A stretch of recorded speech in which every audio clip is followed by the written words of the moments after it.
Yo, what's going on, everybody? Welcome to another Hello. episode of the Wrestle Fury podcast. I believe we're episode 58, and I'm joined by Chris Jericho's Attorney General, That's a fact. Alexia and Charlie, some of our regulars. Hello. We're going to go through some of the recent news. We're going to review Dynamite. We're going to do a few other things. I'm going to turn my Alexa off. Alexa, off. I need to stop that from happening. Yeah, so I'll go around the room real quick, see how everyone's doing. Jericho's attorney, Sir Paragraph, how you doing? I'm doing great. I don't remember nothing but from Dynamite last night, but Chris Jericho being a god and being the greatest veteran in any locker room ever. Top 5 locker room veteran of all time. Better than The Undertaker, better than Misawa, better than no locker room veteran. That's crazy. No locker room veteran better. So who's CM who? CM unemployed? Starting off Yeah. spicy. Who? Never heard of him. Jesus. Is he Cody getting Rhodes? aggressive? This is getting aggressive already, bro. Cody Yeah. Rhodes? Never heard of him. Isn't he a Trumper? Anyways, back to the conversation at hand. Hang on. I'm doing legend. Oh, no. Mm-hmm. Charlie's disappeared. I'll go to you next then. Alexia, how you doing? I'm good. I'm tired. But other than that, I'm pretty good. Just okay. Yeah, we're just here. Charlie, I'd ask how you are, but you've just left I'm back. in a panic. I'm back. Okay. Back there. You worried us for a while. We didn't know No, what happened, you know? My dog Suddenly came go off downstairs. Oh, you should let your dog come on screen. I'm trying to get him to come up, but I think he wants to go out, so I might have to disappear again quickly. But I'm doing Oh, good. no. Finally Oh, getting no. over the illness. So Let's yeah. go. I think I'm slowly recovering from COVID now. I took a test earlier. One was positive, one was negative. So I think I'm at least on the, That's not cool. you know, Much fun. I'm bouncing back real quick. That's not But yeah, before we get into anything, can everyone please like the video, subscribe if you haven't already, super chats, of course, if you're feeling generous, always appreciated massively. And yeah, so first thing I want to start with is the Sasha Banks news. So obviously she's kind of been like the big story in wrestling at the moment. Let's be honest, of course, it's Sasha Banks. She walked out of AEW. No, she walked out of WWE earlier in the year. Is that Charlie's dog? Yeah. What the Sasha Banks doesn't matter when we've got Dalmatians on the Yeah. screen, you know? He's chilling. Yeah, he's a good boy. Yes. Okay, so Sasha Banks, big story in wrestling at the moment, of course. She was recently announced for, well, not announced, but the news broke that she would be at the New Japan Tokyo Dome show, Wrestle Kingdom, in January. And yeah, ever since then, there's been all kinds of speculation. There's like, you know, how much is she going to do with New Japan / Stardom? Is she going to come into AEW? Is she going to do this? Is she going to do that? Is she even released from WWE? If some of you remember, a few months ago, Raj Giri from Wrestling Inc., he had reported that Sasha was released, but that wasn't confirmed by anybody else in the space. So like Sean Rossap didn't confirm it, Dave Meltzer didn't confirm it, Mike Johnson didn't confirm it. Nobody else had this information except for Raj Giri, so people kind of took it with a pinch of salt, you know. You said Raj who? Giri. I never heard of him. The story just dropped. I never heard of that guy. Oh my You're God. asleep half the time anyway, bro. I So. don't know who that is. Yeah, see. So yeah, if some of you guys remember, he reported like not long after Sasha and Naomi walked out that Sasha had got her a WWE release, but like I was saying, a lot of people were very skeptical with it and were kind of waiting on confirmation. A few months later, and ever since, and obviously now with her being announced for, well, not even like I said, not announced, but news breaking of her being at Tokyo Dome, it looks like that report happened to be true, as Fightful Select have reported earlier on today that it was confirmed to them that Mercedes WWE exit was negotiated months ago, locally when Raj Giri of Wrestling Inc. reported as much. However, WWE has yet to confirm this, and she remains listed on the company's official website. It was also related bookings on January 1st, something that Fightful Select reported this past fall. So it looks like she's completely out of WWE. It's now been reported by multiple places. and she's free to do whatever she wants, starting with this Wrestle Kingdom show. It'll be really interesting to see what happens. Will she be all elite? Obviously, there's strong hints of her being the mystery partner for Saraya on the January 11th show at the Forum for AEW Dynamite. Charlie, what do you think's happening? I think she's definitely going to make an appearance at the Wrestle Kingdom show. Yeah, of course. A lot of people are theorizing that she'll confront Kyrie after. I think that's definitely the way they're going to go. I don't know if she's going to sign anywhere anytime soon. I think she just wants to do her thing and try and make the most money possible. And I respect it. I just want to see her in a wrestling ring again. I don't really care where it is. Yeah, she got big asking prices. So ever since the Tokyo Dome show news and stuff has been circling around and been reported, it's also been, negotiations and backstage news of how that came together. And apparently Rossi from Stardom reached out to Sasha immediately after she walked out of WWE, but they couldn't come to an agreement on a figure because the figure was too large for just Stardom. Then the parent company, Bushi Road, who also owned New Japan, they kind of got involved and give Rossi the go-ahead to, continue negotiations with her. So it looks like it's like a Bushi Road investment rather than just a Stardom or just a New Japan investment, obviously. So I think multiple places, including Dave Meltzer, have reported that it'll be. Of course, it's not like a 1-year contract or anything. It's a per appearance deal, and apparently, it's the biggest per appearance deal they've ever done. So, just to give a kind of guideline, the one used was Jericho, who was getting around 100K per booking. So, she's getting 6 figures for these appearances with New Japan Stardom. So, like Charlie said, she's making the money. Big prices. I don't know if she's going to sign a contract anywhere. What do you think, Lexa? Honestly, the same thing, what Charlie said. I feel like she's just gonna do her thing, just wherever she goes. She's gonna have a really big impact. So I'm happy she knows her worth, But yeah, I'm just excited to see her back because I miss her. She's so good at what she does, and it's for me personally, at least, it hasn't kind of been the same since she's been gone, I guess. So I'm just excited to see her back. No matter where she goes, if it's AEW, New Japan, wherever she goes, she's just gonna. I think yeah. You say wherever she goes, but I think it would just be really cool to see her in a new environment. The idea of Sasha Banks on a New Japan show, a star of that big on a show like that, it's so it's always so cool to see. Even when it's happened in Japan over the years. It hasn't happened besides Jericho, really. When was the last time it really happened in in an industry shaking way?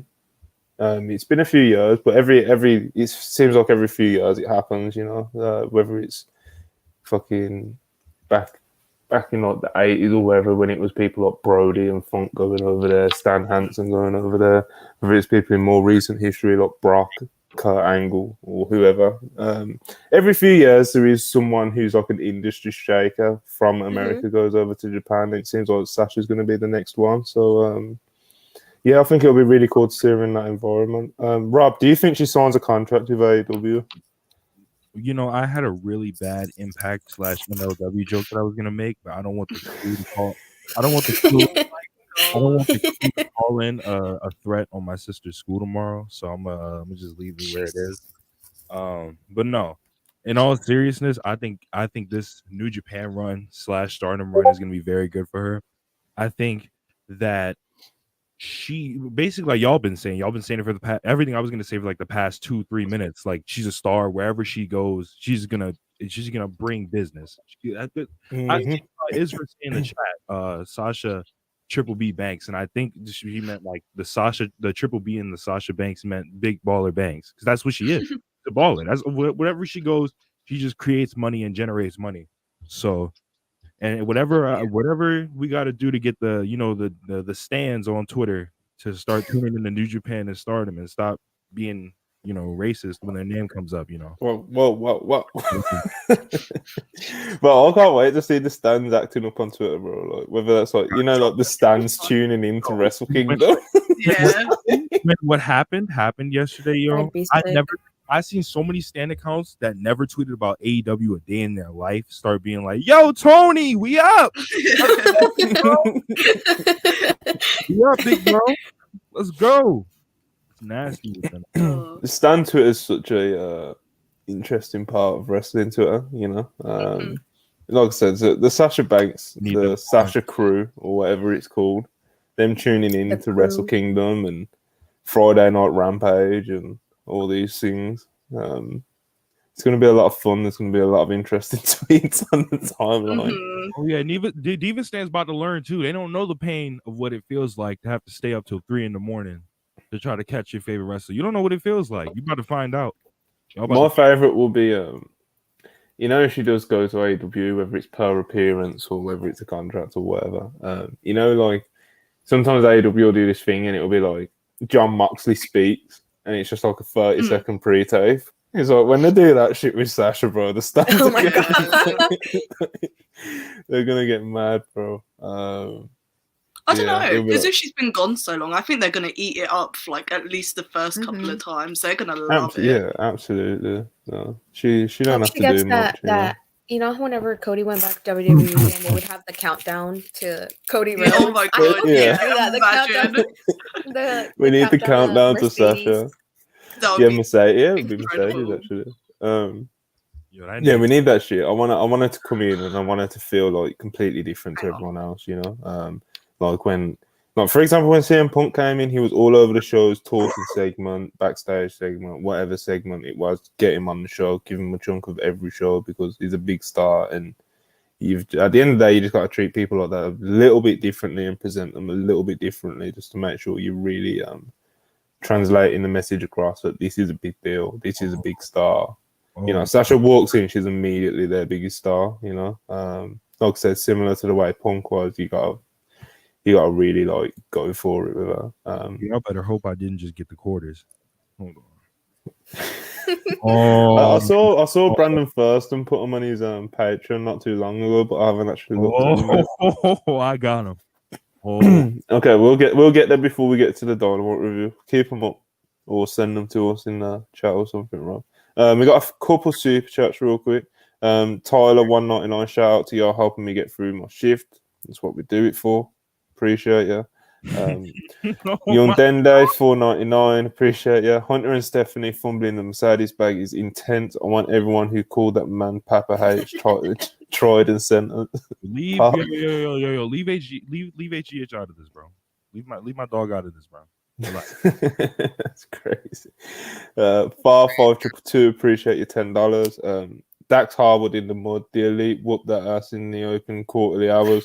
Triple B and the Pebble not looking too hot for the main event ratings. Love you guys. We love you too, Far. Y'all don't super chats, of course. Keep them coming. We appreciate them all. Rob, I know you really want to get your shit off, so go ahead. So, Monty, I have a question. Yes. Do you know what was the most viewed thing on Dynamite last night? A segment that hold on. Let me guess first. Let me guess. Segment if I had to guess 1,044,000 viewers, by the way. Oh, that's 100% the opening segment. That's 100% the opening segment. Was it the opening segment? Absolutely. Do you know how many people dropped down in the next quarter after the match? Surprisingly, as an let me guess, man. I think how many was it? Like 1,050,000? No. So it went from 1,044,000 to 997,000. I would have expected a bigger drop than that. What, Monty? Do you know what was the lowest quarter of the night? Just gotta ask that question. You know. Give me 2 minutes to look at the lineup. I kind of have a feeling. I've got a feeling the lowest rated segment will be the Metro section. Tay versus Ruby. No. That's not what the feeling that I had was. I kind of. So y'all like the metrosexual most electrifying man of all time? Y'all like that? I knew it. Bro, MJF was in that main event too. Like that's no. If that's what we're doing, I'm not letting you get that off. Because when the screen turned to MJF, I'm just pointing it out. when the screen turned to MJF, I'm looking right here. The viewers still had 997,000 viewers when MJF came on screen. Okay. And apparently, when said metrosexual light-skinned man came on screen, it went from 913,000. It was at 903,000. Then, when said metrosexual man main evented said Dynamite, guess how many viewers? Why are you throwing these accusations on his name, man? What's it done to you? Guess how many viewers Dynamite had? Answer the question. What do you mean? At what point? 891,000 viewers. Ooh. Wait, what was the rating during the Elite match? 100,000. Oh, a million. Oh, my fault. My fault. My best British friend. It says 1,044,000 for the Elite. And how much for the MJF Ricky Starks match again? 891,000. There it is. Good to know. That's actually not that bad compared. I was gonna say that's really not that bad. Considering how much they normally drop after the first quarter because of the leading, whatever it is. No. I'm not letting you get off. Because it happens every week. I'm getting it off. It's fact of how it works, bro. It's just how every starting quarter is huge for Dynamite. If the roles were reversed and the Elite main evented and MJF and Ricky Starks started, you would have had a field day. Would you? Bro, I'm not here pushing. I don't push agendas, bro. Hate AEW. Why are you lying? You hate it. Bro, I'm here doing a review. I do this review show every Thursday. See, Monty, I'll put my time into the game. Monty, play with you. No. I'm not letting you get that off because when the ratings dropped earlier, Monty came in the group chat and said, "Hey, 0.32, 0.33." No way. Oh my that is the face of a guilty man. You did that, Monty. You did that. Yeah, that's what you said. Anyway, we got super chats. Israel, 199. Do y'all think TK will know how to book Sasha / how? Absolutely not. Not in the slightest. But I think he'll have help with it though, because they cannot fumble her if she goes in. Yeah, especially if they want to keep her satisfied, and if she does sign with AEW, I feel like he'd be like, okay, what do you think would be the best direction for your character? Kind of leads her. No, Sasha's good. I don't know if Sasha's someone who I think creatively for storylines and stuff. As far as being I want to wrestle her, and her. Sasha's great for that, She knows who good wrestlers are and stuff. But when it comes to planning out storylines and shit like that, I don't think she's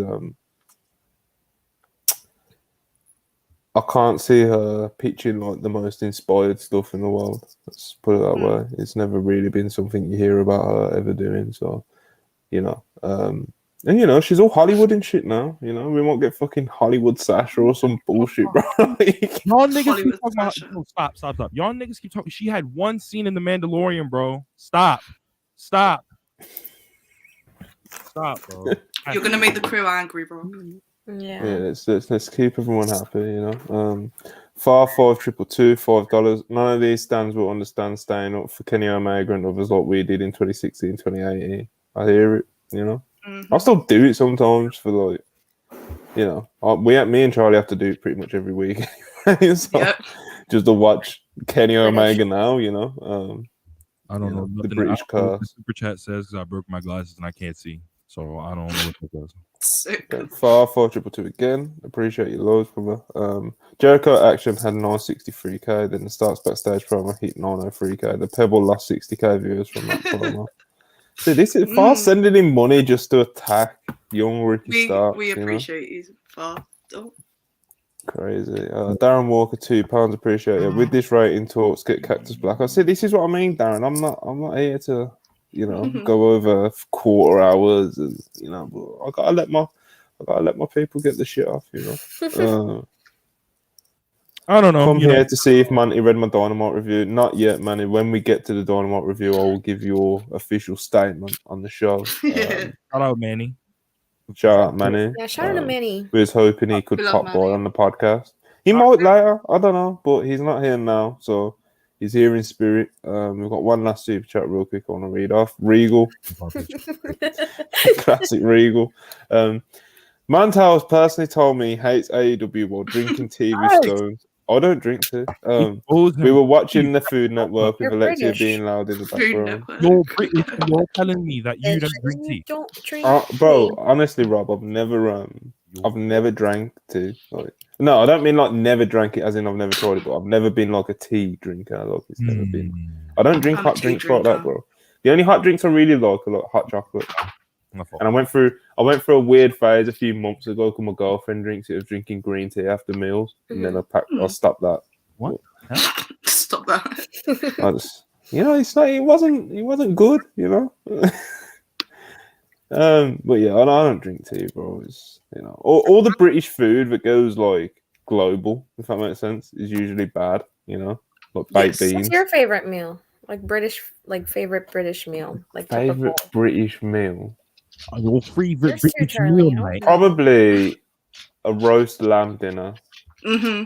That's what I had last night. It's so good. Y'all like lamb? Yes. Yes. Oh, You don't? Sounds You pretty. know? I went to Google how this looks like. Roasted lamb meal. It's like a roast in it. It's like It's just a roast dinner, but lamb. Girl, Yeah. man, drinking hot chocolate. Well, yo, don't disrespect hot chocolate around here, yo. Don't Hot disrespect chocolate's though. I love a hot chocolate. chocolate's base. You know what I mean? Peach sending shots to me and Robin on. Oh, I like the potatoes. Why are people? Have it. Why are people? Everyone's coming to chat. Lamb's not. Is this controversial? It's like, to I said lamb? that. This is like when I say I eat bacon at my grandma's house. Lamb. Like, yo, I don't know, man. See, people know. Lamb's good. People know. Israel knows. Lamb, halal. You know what I mean? She knows. The score. Oh, I've just seen that. Rob sent me this. Okay, so Sasha Banks, what was we saying? She's apparently released. She's out of WWE. She's gone.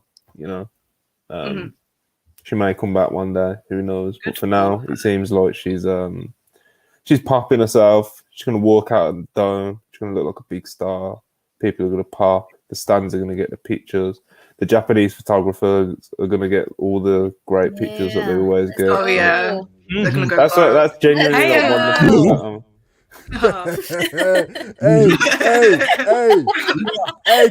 Hey, Monty, you seen them quarter hours, little nigga?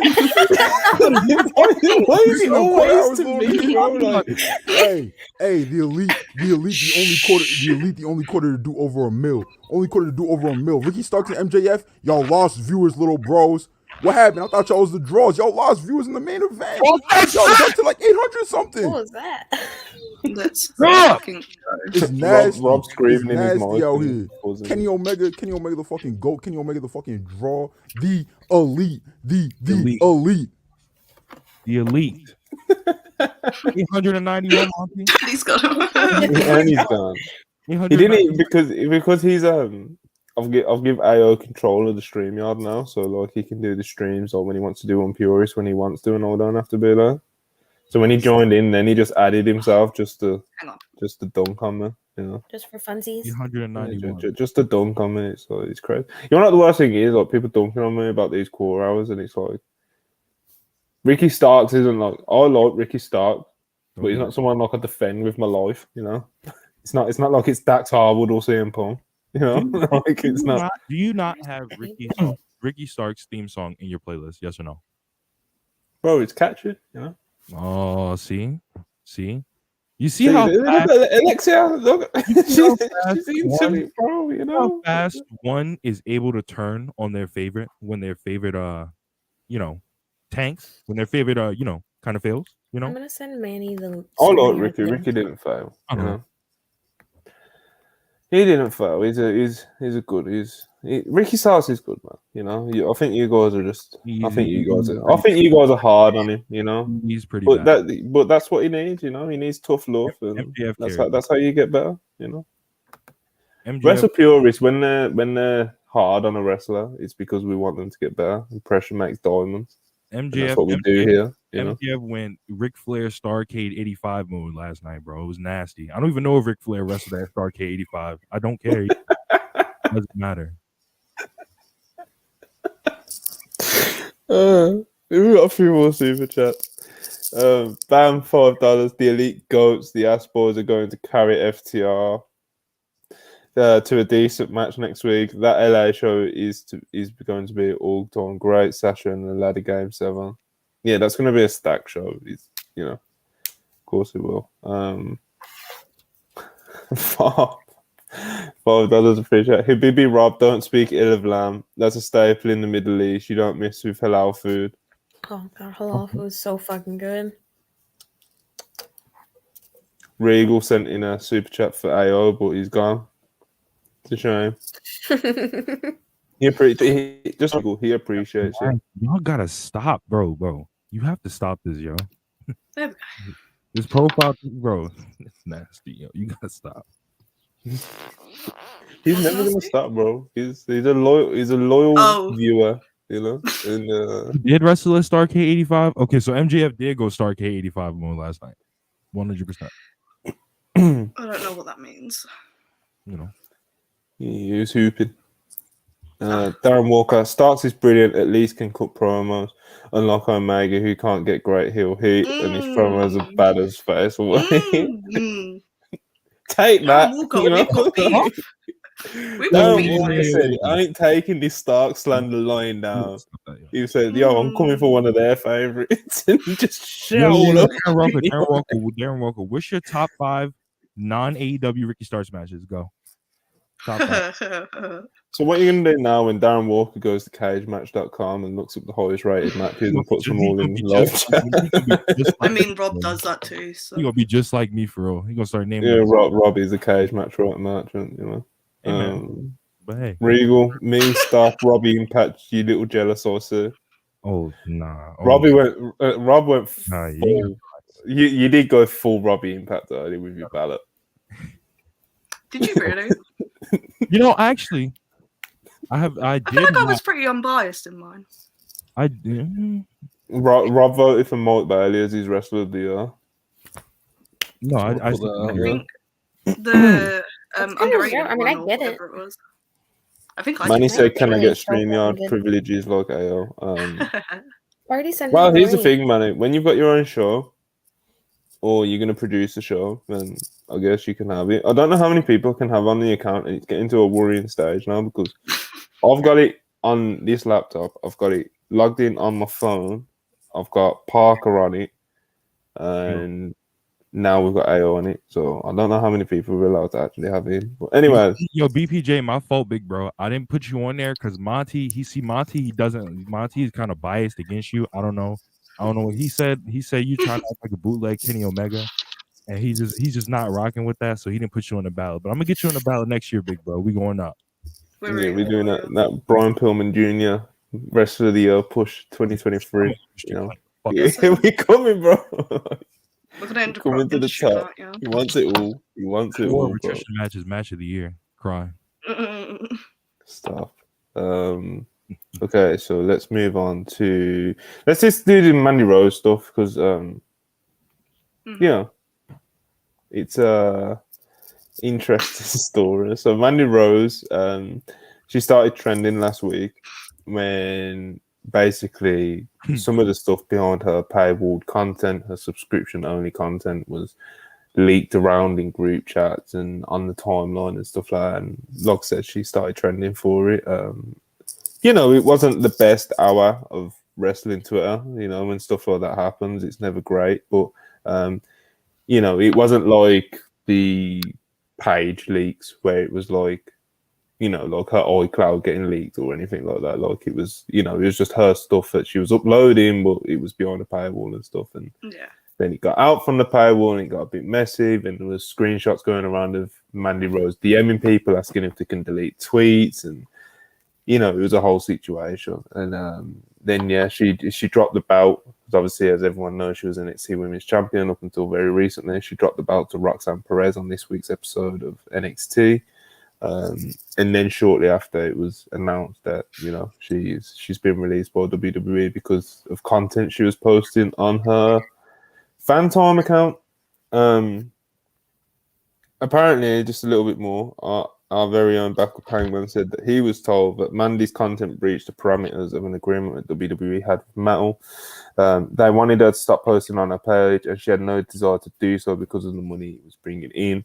So obviously, she was making a lot of money on this fan time. It really, a lot of people, I've seen a lot of people talking about like how much was WWE paying her and how much is this like, subscription service paying her, because it's like either WWE is not paying her like wow at all, or she's like absolutely like killing the game on fan time. Or maybe it's both, like obviously a lot of fans have been quite angry about it. They think it's been like unfair, etc. And obviously the other side of it have been kind of like, it's breaching a contract, the toy figure deal, etc., etc., etc. So I'll ask the girls first. Alexia, what were your thoughts when you saw Mandy Rose got released for this particular reason? Did you think it was unfair, or did you think it made sense, or like, what were your initial thoughts when you see it? Well, my first initial thoughts were like, it's her like her own like account, her own like I feel like she's allowed to do with whatever she wants. Like it's her, it's. I feel like I don't know. It's just kind of dumb that they fired her over that. Like, I get there are some, like, I guess, legal aspects, in her contract. Like, you're not allowed to do this and not allowed to do that. But at the same time, it's, like, not fair how as soon as, a wrestler tries to, like, how do you say how you pronounce that? Monetize something that WWE can't control. It's, like, supposedly, like, a bad thing. They couldn't control that account. So that's, like, I don't know. I feel like it was dumb for firing her over that, for me personally. It's just not very, it's very fake feminism of them. Yeah, it's tough. What about you, Charlotte? How are you feeling about it all? I pretty much agree. It's like they overly sexualize her on TV, like as it is. Like especially like Mandy Rose in particular. Like throughout the years, like she's probably one of like the most sexualized females they had on the roster, like of the modern era anyways. So the fact that they fired her over her doing that, like just behind a different paywall, it's weird to me. I don't know. Like if there was contract stuff, like I guess like if she was breaching contract stuff and she didn't want to stop doing it, then it is what it is. But I don't know. I just hope she lands on her feet, whatever she decides to do. I'm sure she will. It's like I said, apparently it was expressed to her that, like, chill out. Do you know what I mean? Yeah. Chill out on your subscription. She was kind of just like, no, So obviously she was making a lot of good money. She came out with a statement today on her Phantom subscription service, and it was something along the lines of, "Thanks for the support, everyone. I'm doing fine. The page isn't going anywhere." Wink face, which popped me huge. It is a weird situation. Like, of course, it's like she was so sexualized on screen, like Charlie and Alexia were both saying, but like at the same time, it's like she was kind of like got like I'm sure we've been told or seen some of the stuff that was going out from the subscription. Like she was getting wild on there. Do you know what I mean? Wild and understatement. And apparently Mandy had expressed to talent. I think it may or may not have been Sean Ross on Fightful Select. It said that Mandy had expressed to like other talent and stuff that she knew what she was doing and knew like the risks of what she was doing. Like she knew that like she was going a bit going a bit crazy on there, and she knew what the consequences of it could have been. And like Charlie said as well, like, obviously if there's like legal implications to it with like WWE's deals with like action figures and that sort of stuff, and it's like like Dave Meltzer said earlier, it's like WWE felt like she way stepped over the line, and they had kind of like no choice. It's tough because it's like like Alexia said, like when they can't control how these talents monetize themselves, WWE have never been known to like it. But I feel like everyone kind of knew how this may have ended up when all that Mandy stuff was going viral like last week. You know. It's like, especially when the screenshots went around of Mandy Rose asking people to delete screenshots of people like talking about her, like, because one of the big accounts that tweeted about it, he didn't post any of the stuff that was behind the paywall. He just something like Rose's OnlyFans is crazy or something like that. Laugh out loud, and like that like blew up. And Mandy Rose DMing him like, "Can you take your tweet down?" So it's like, you know, you knew she could tell she was trying to do some sort of damage control, you know. But yeah, man, she was getting a bit crazy on there. You know, obviously WWE felt like she crossed the line, didn't want to risk any partnerships that they have and stuff like that. So I understand that, but at the same time, it would be cool if talent were able to kind of just do what they want. But at the same time, I guess there is a line, you know, like it is like, you know, kids watch this shit, and that excuse will always get floated around. And I don't know, it's a really weird one because you want to say like, you want to be able to say like, okay, people should be able to do whatever they want, whenever they want, however they want, you know what I mean? But at the same time, it's like you sign a contract, and you know, what is the company you work for? It's like, do those two things, you know, meet? And going crazy on OnlyFans or fan time does not really match being a TV wrestler, you know. It's like, I don't know, man. It's definitely a weird situation. There's a lot of people who support Mandy and want to see her land on her feet. I think we all want to see her land on her feet, but yeah, it's unfortunate. Do you think she ends up in AEW? I'll do that.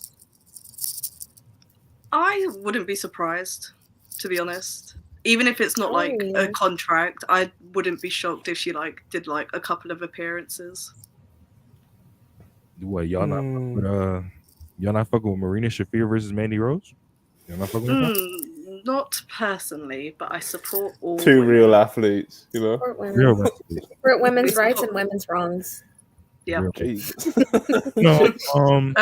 Isra did bring up a good point though. I do hate that this all overshadowed Roxanne winning the title. Literally. Because that was a big moment for her. So yeah, Booker T crying. She's a beast anyway. Yeah. Dave was saying, I think it was earlier or maybe yesterday, at some point over the past couple of days. So basically, the title match itself wasn't supposed to happen on Tuesday. That was meant to be, I think, either sometime in January or early February. And the plan apparently was for Roxanne to always win the eventual title match with Mandy Rose. It just wasn't meant to happen right there and then on Tuesday. Dave was saying, I think it's Matt Bloom, A-Train, those of you who remember. He's obviously one of the NXT coaches. Apparently he brought like the Mandy Rose viral stuff to Shawn Michaels' attention. Apparently Shawn was like, oh shit, we need to get the belt off her now. Wait, who brought it to you? Matt Bloom, A-Train. Damn, A-Train a snitch? But that's the way Dave There's a wrestler named A-Train. Nah. Yeah. He was Dude, I good. thought you were talking about a character from The Boys. Prince Albert. He was also called Prince Albert at one point. He was also called Giant Bernard in Japan. You know, good wrestler. You know, good pro. Right. Like nigga said in the chat. Nigga said basically A-Train said, "Yo, Sean, you see what Mandy Rose doing on?" Yeah. What you got going on is nasty, baby. More of it, apparently Sean was like, oh shit, we need to get the belt off her right now. Oh my god. I don't know how to do Shawn Michaels. That's not very Christian like. We got to get that off TV. He's and yeah, obviously we know what happened after they got the belt off her. Did you guys see any of the fan videos from the from NXT where everyone was saying thank you, Mandy, after she dropped the belt? What?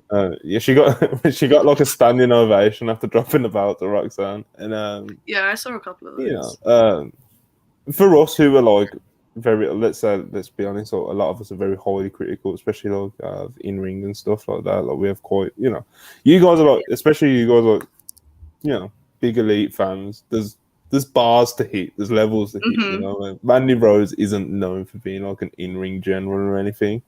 But she did have like a year-long reign in NXT, and she was over with the small little NXT favorite Mandy Rose NXT Women's Championship match?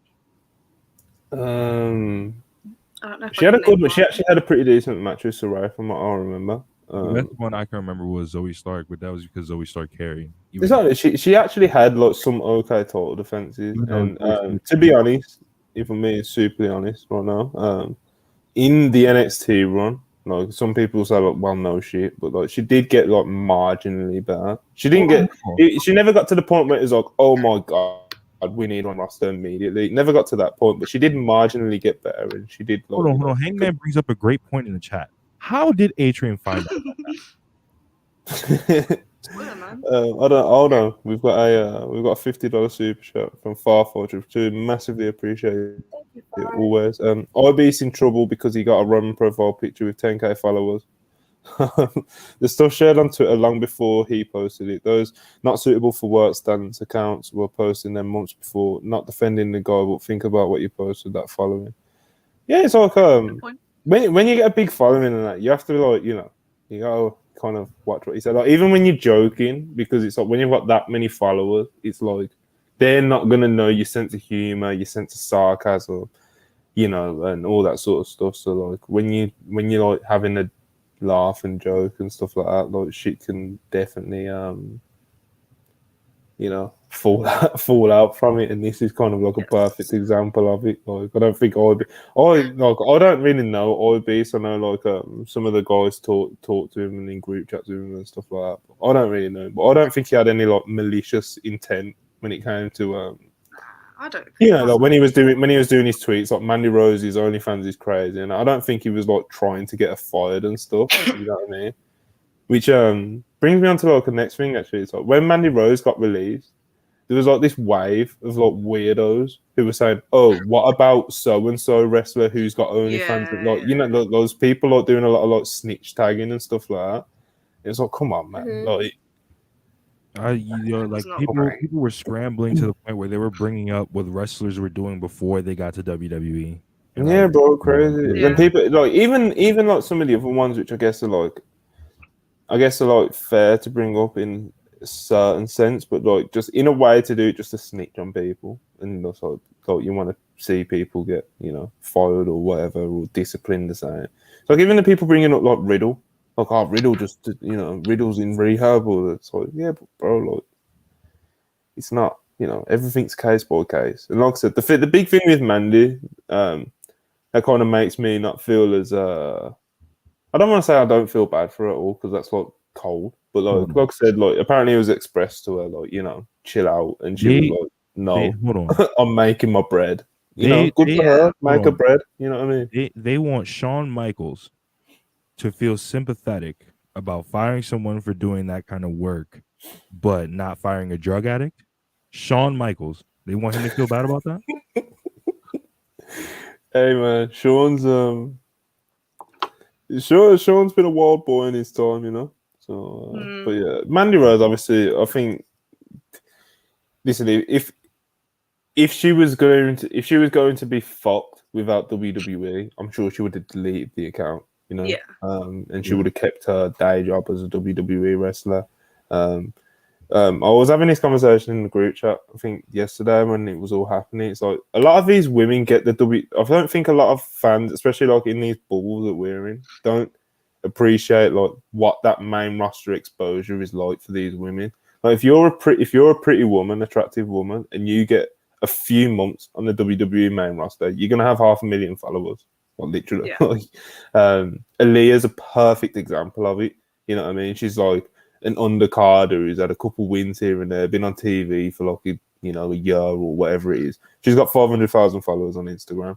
She could get fired tomorrow, start an OnlyFans, or just be an Instagram influencer or something. Do you know what I mean? Like that WWE main roster exposure for the attractive women is like insane. Do you know what I mean? Mandy Rose has got 1 million followers on Twitter and like 3 million followers on Instagram. She's gonna be fine, So like, she'll be fine. So good for her. She's making all this money, and so much money that she can kind of throw away a job if the rumors and reports are true. Anyway, you know what I mean? That all that stuff could be bullshit, and she could have just got fired and be completely heartbroken right now, which would be really unfortunate.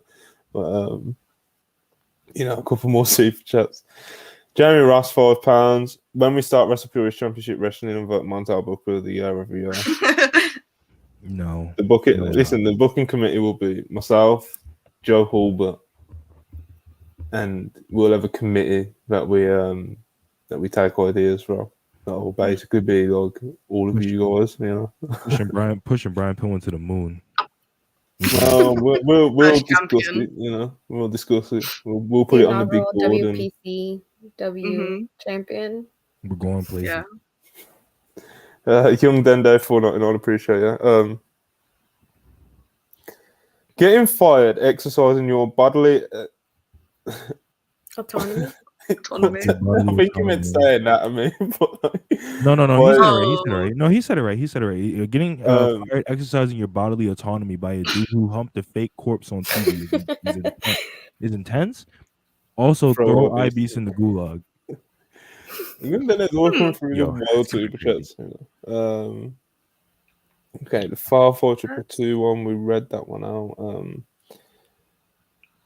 Matt Bloom hates set workers. Well, I don't want to speak for him, but apparently he's the one that snitched, according to Dave Meltzer. You know, you missed my first super chat. Oh, shit. Oh, shit. Send me the super chat. Send me the super chat. What happened? I don't know why that was so funny.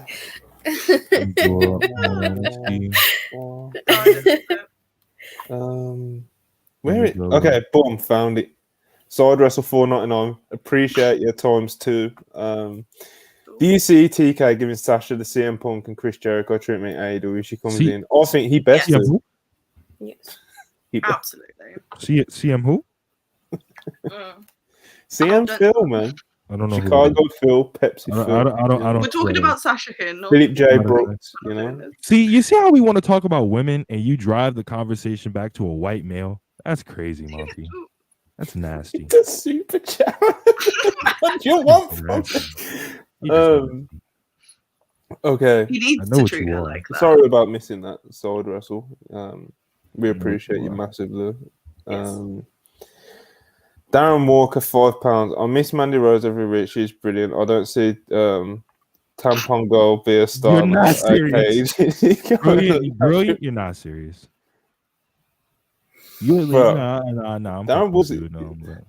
He's always so aggressive with his opinions.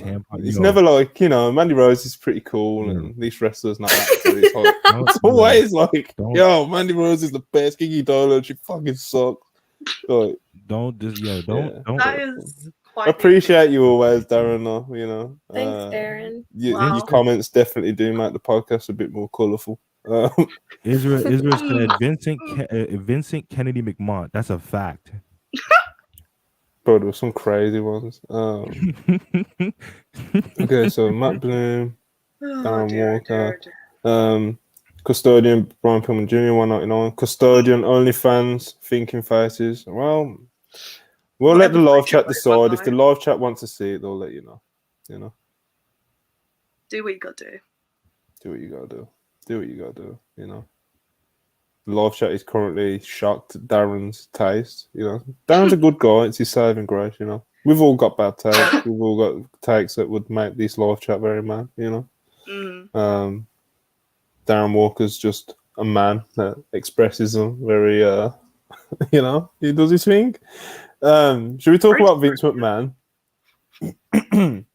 Sure. Talking about the big bro coming back? No. Well, but I was going to say the sentence I'm about to follow up with now.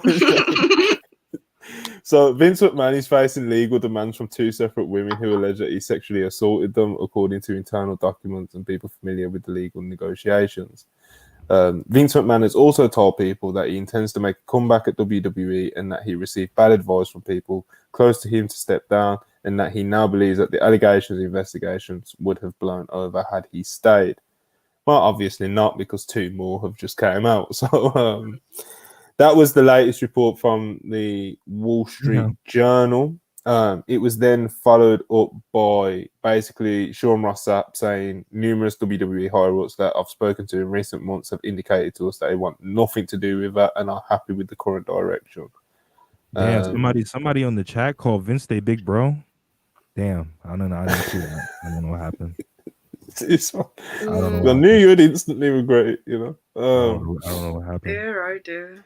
But yeah, to carry on from all of this, basically nobody wants Vince back, according to reports that we've heard so far. Obviously, that little tidbit that I just said from Sean myself, he went on to say on his Fightful Select report that a higher up that he spoke to said that it would be this is direct quote as well. It would be really selfish move for Vince McMahon to come back under any circumstances. The reasons he left, how the business has done since then, it'd be really selfish. But selfish activities are what led him to leaving in the first place. That's a direct quote from a higher up that Sean Ross Sapp spoke to. Yeah, Dave on Wrestling Observer Radio this morning was saying, last night, was saying that he knows of allies of Vince McMahon, very much allies and very protective of Vince, who are not business allies of Vince within the company right now, because I know it would be the worst thing to happen. Yeah, that's a fact. I'm talking about Dio Loki's super chat. That's a fact. Dio Loki said Tozawa in ring gear was the final straw. Absolutely, yeah. He saw Tozawa. He saw Tozawa outside of a ninja suit and doing wrestling moves, and he said, this can't go. I can't go for that. That's not he was like, not today. There was a lot of things that he definitely wouldn't have done, but there was a lot of jokes flying. Let's put it that way. Apparently, Fightful Sean Ross Sapp spoke with over a dozen members of staff, talent, etc. And very rarely unanimous reaction was that McMahon was not wanted back in his previous roles.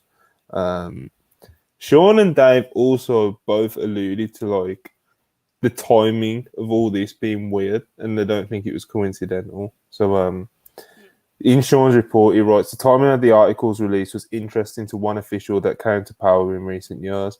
That source did not believe the timing of the information in addition to additional legal issues being released was an accident, and also coincides with the release of the Vince McMahon Voice documentary that was on TV this week. And Dave also speculated on the same thing, saying that he thinks that the fact that Vince McMahon wants to return, and the fact that then this stuff comes up at the same time where people go, hey, there's no way there's more allegations, all in the same story. You don't know if that's a coincidence. It's pretty obvious it's someone on the board who's going to the Wall Street Journal, That'll be interesting one day if that gets out, although it probably never ever will because of how much of a sensitive thing. That would be really big if that actually got out, And it's Triple H,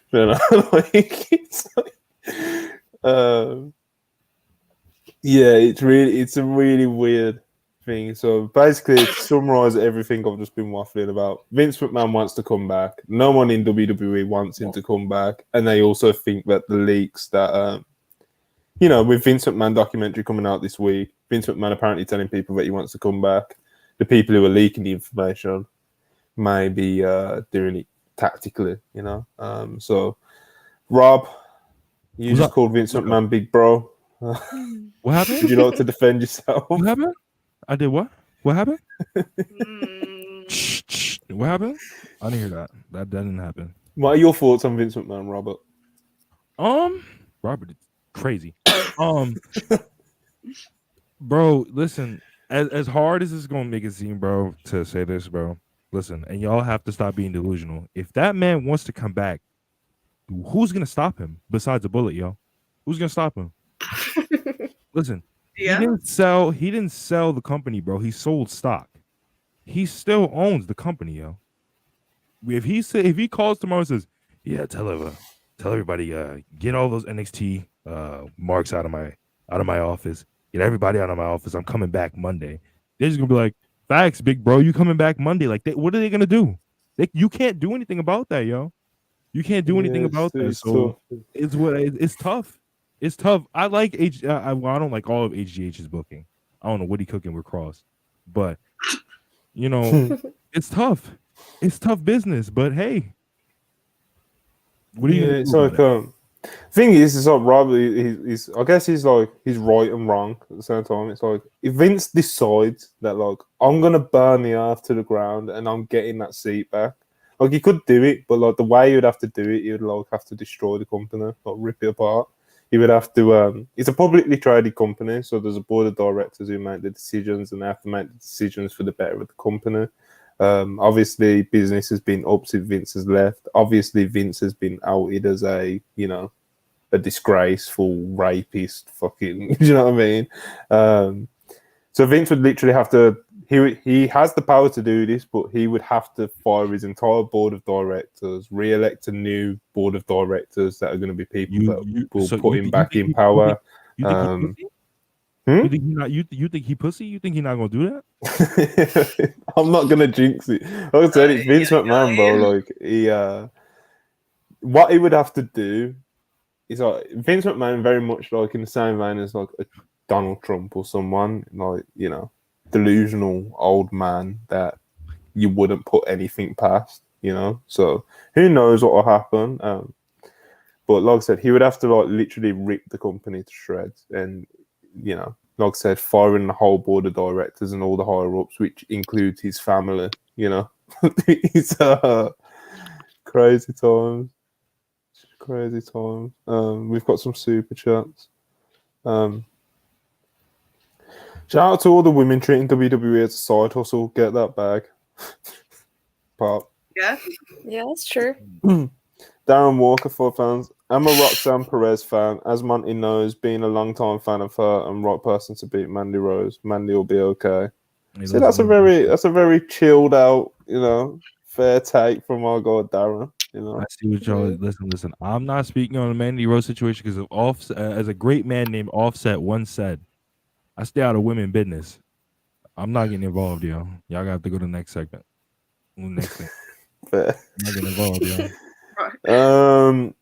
Ibrahim in the Yang, I don't know who this is. My God. And I don't know what that is. Get that off the screen. Don't follow That it. username, Son. he wants you guys to block it. Son. Yeah. Just I block think that I've got a banner for this. Fun thing. That's a fact. Everyone throw tomatoes at him. Get him out of here, man. Don't report the account because it might cook his name. Don't report it. Yeah, don't report it. Just defund it. You report it. Matter of fact. No, Rob, don't. Please. All right, far People will take that seriously. Them talking all that we don't want him, we don't need him. If he pulls up, they're going to be twerking for that man. Nobody got the balls to walk out or stand up to him.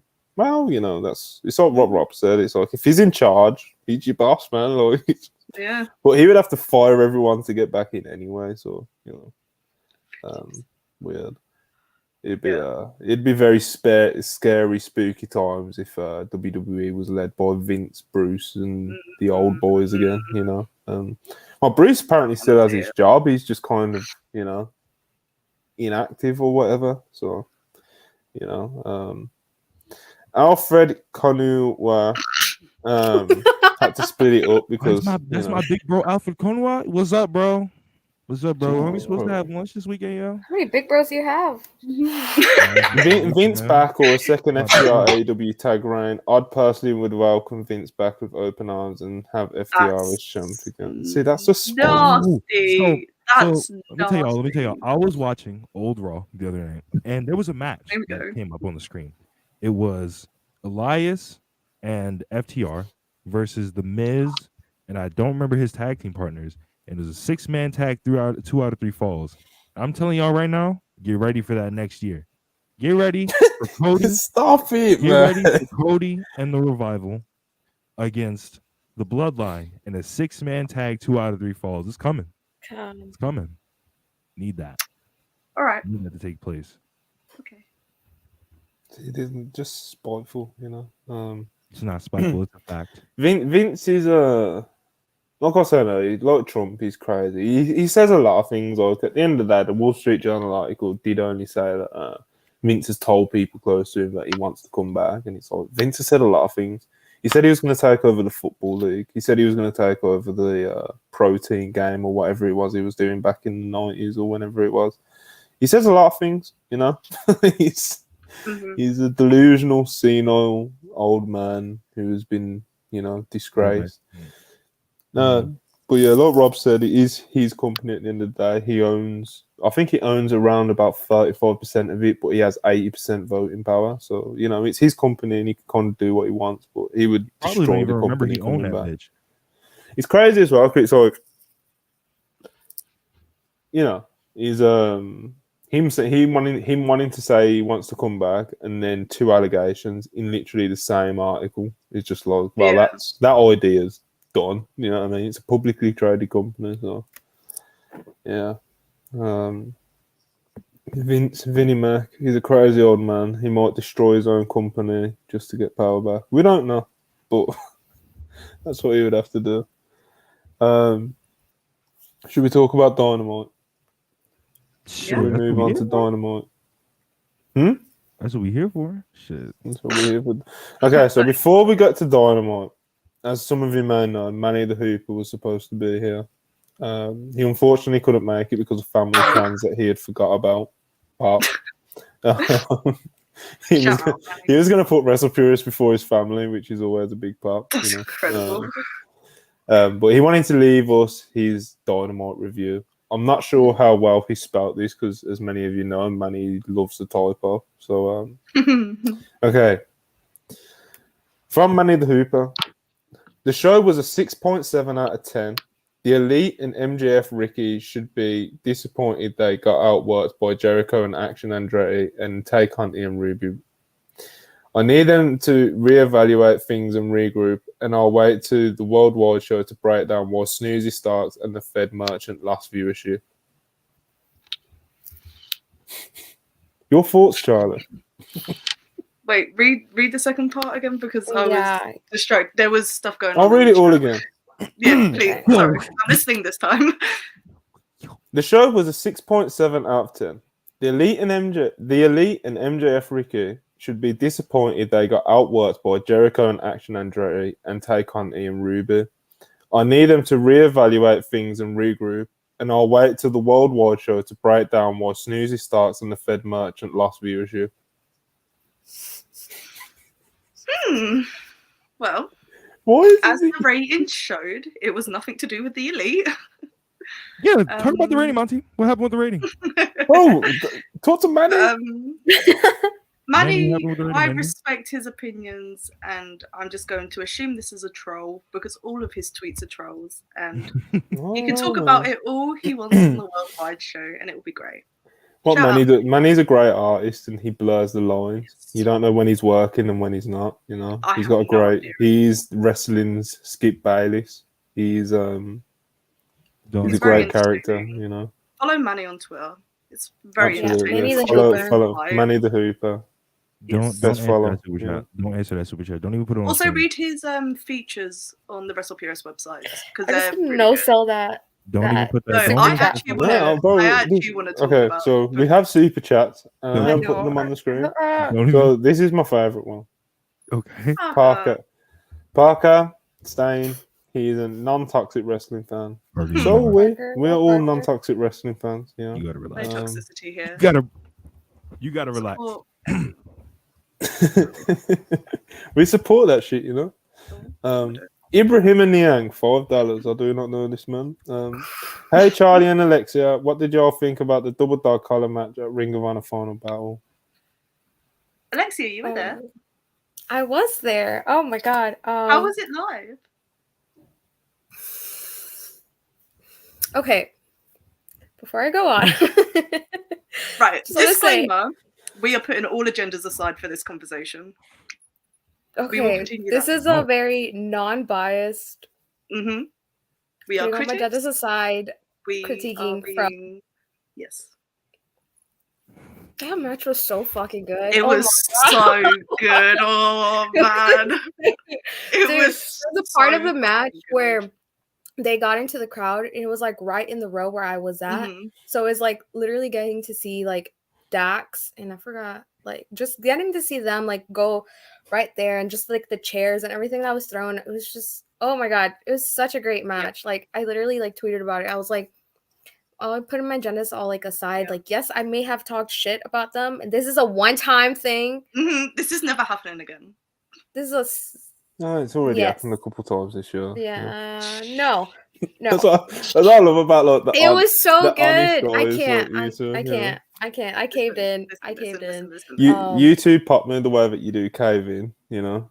It's like FTR. It's like you can It's shit on tag FTR team. all year, but like when they have a double dark collar match with fucking Briscoes, or You they have can a great hear my match with Aussie reaction Open, so what during the what can you match. say? You know, It's just, it's so hard to keep up an agenda when they go on and put a match like that. Like, what do you want me to say? Do you want me to sit here and be like, well, I didn't enjoy that? I talk about Yeah, it 'cause- every week. Well, how if you much want I someone love to tag say team that, wrestling. then here you No, go. Ayo, look away. Yeah. Look away. No, Yeah, Yeah, I was gonna say, what the fuck is going on around here?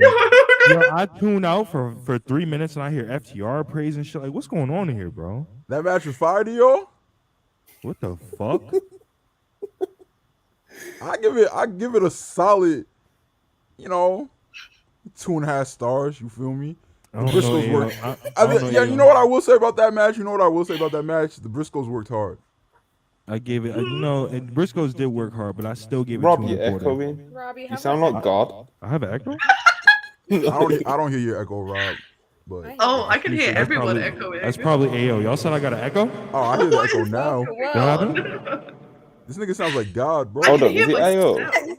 Anyway, One second, let me try something. the Briscoes worked hard, but I gave it 2 and a quarter. Yeah, it's AO. Yo, The echo's back or nah? Hello?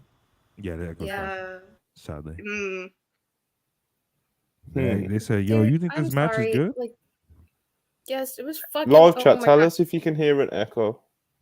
Starting from now. Hello? Yes.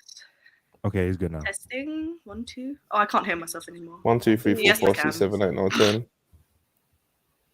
Can y'all hear me? I think we're okay.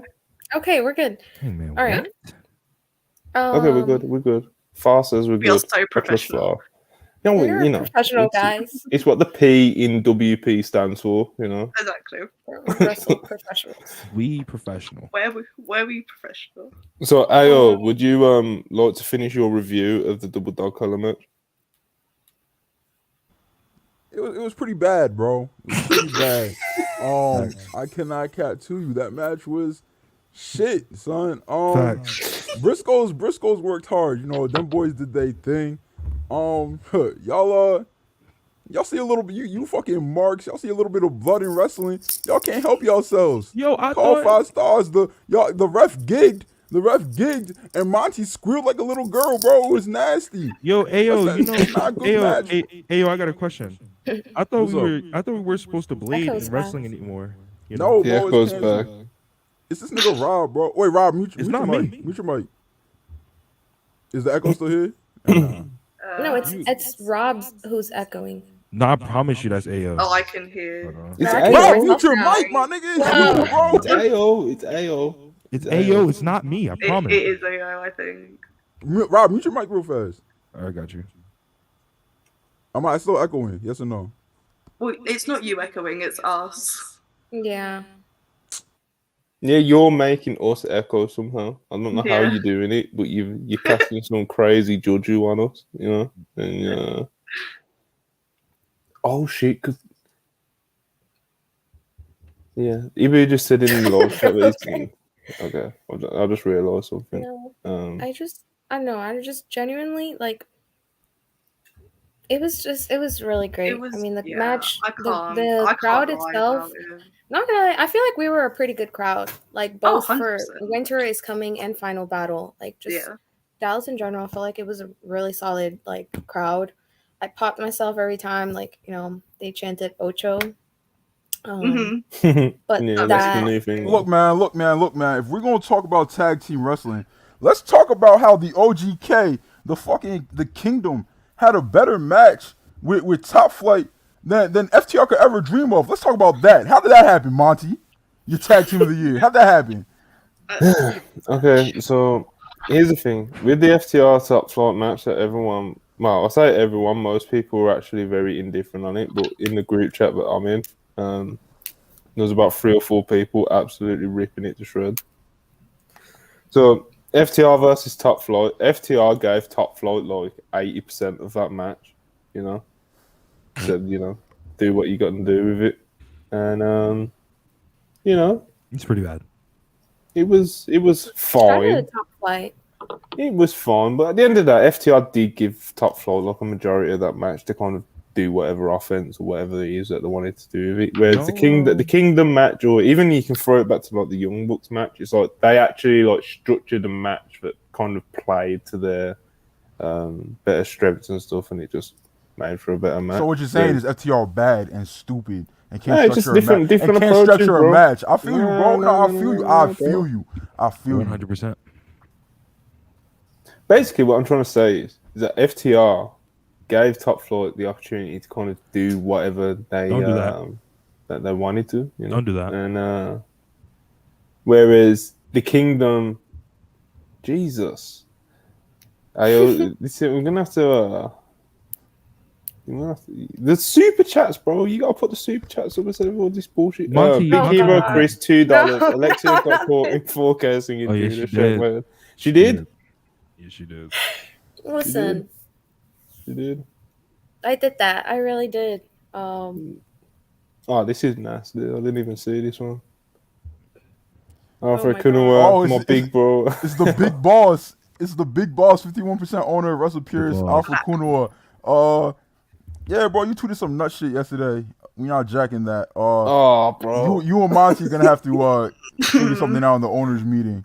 But It's crazy. yeah, man, FTR bad. Forever. No. Find the remote. Taking the ratings. Oh, hold on. Where's that finding the remote comment? Oh, the comments keep. I'm not good at this, son. Hold on. You stop doing it then. I'm trying. Bro, I'm like coming in here and fucking putting comments up and shit. son. I'm in the. Bro just came in here lit to shit on Dax Harwood, bro. Like, I'm literally in the gym right now doing this shit, bro. That's why I was echoing. I was in the locker room and shit. But now I got my headphones on. I'm in my car. But yeah, man, it's not looking good for FTR.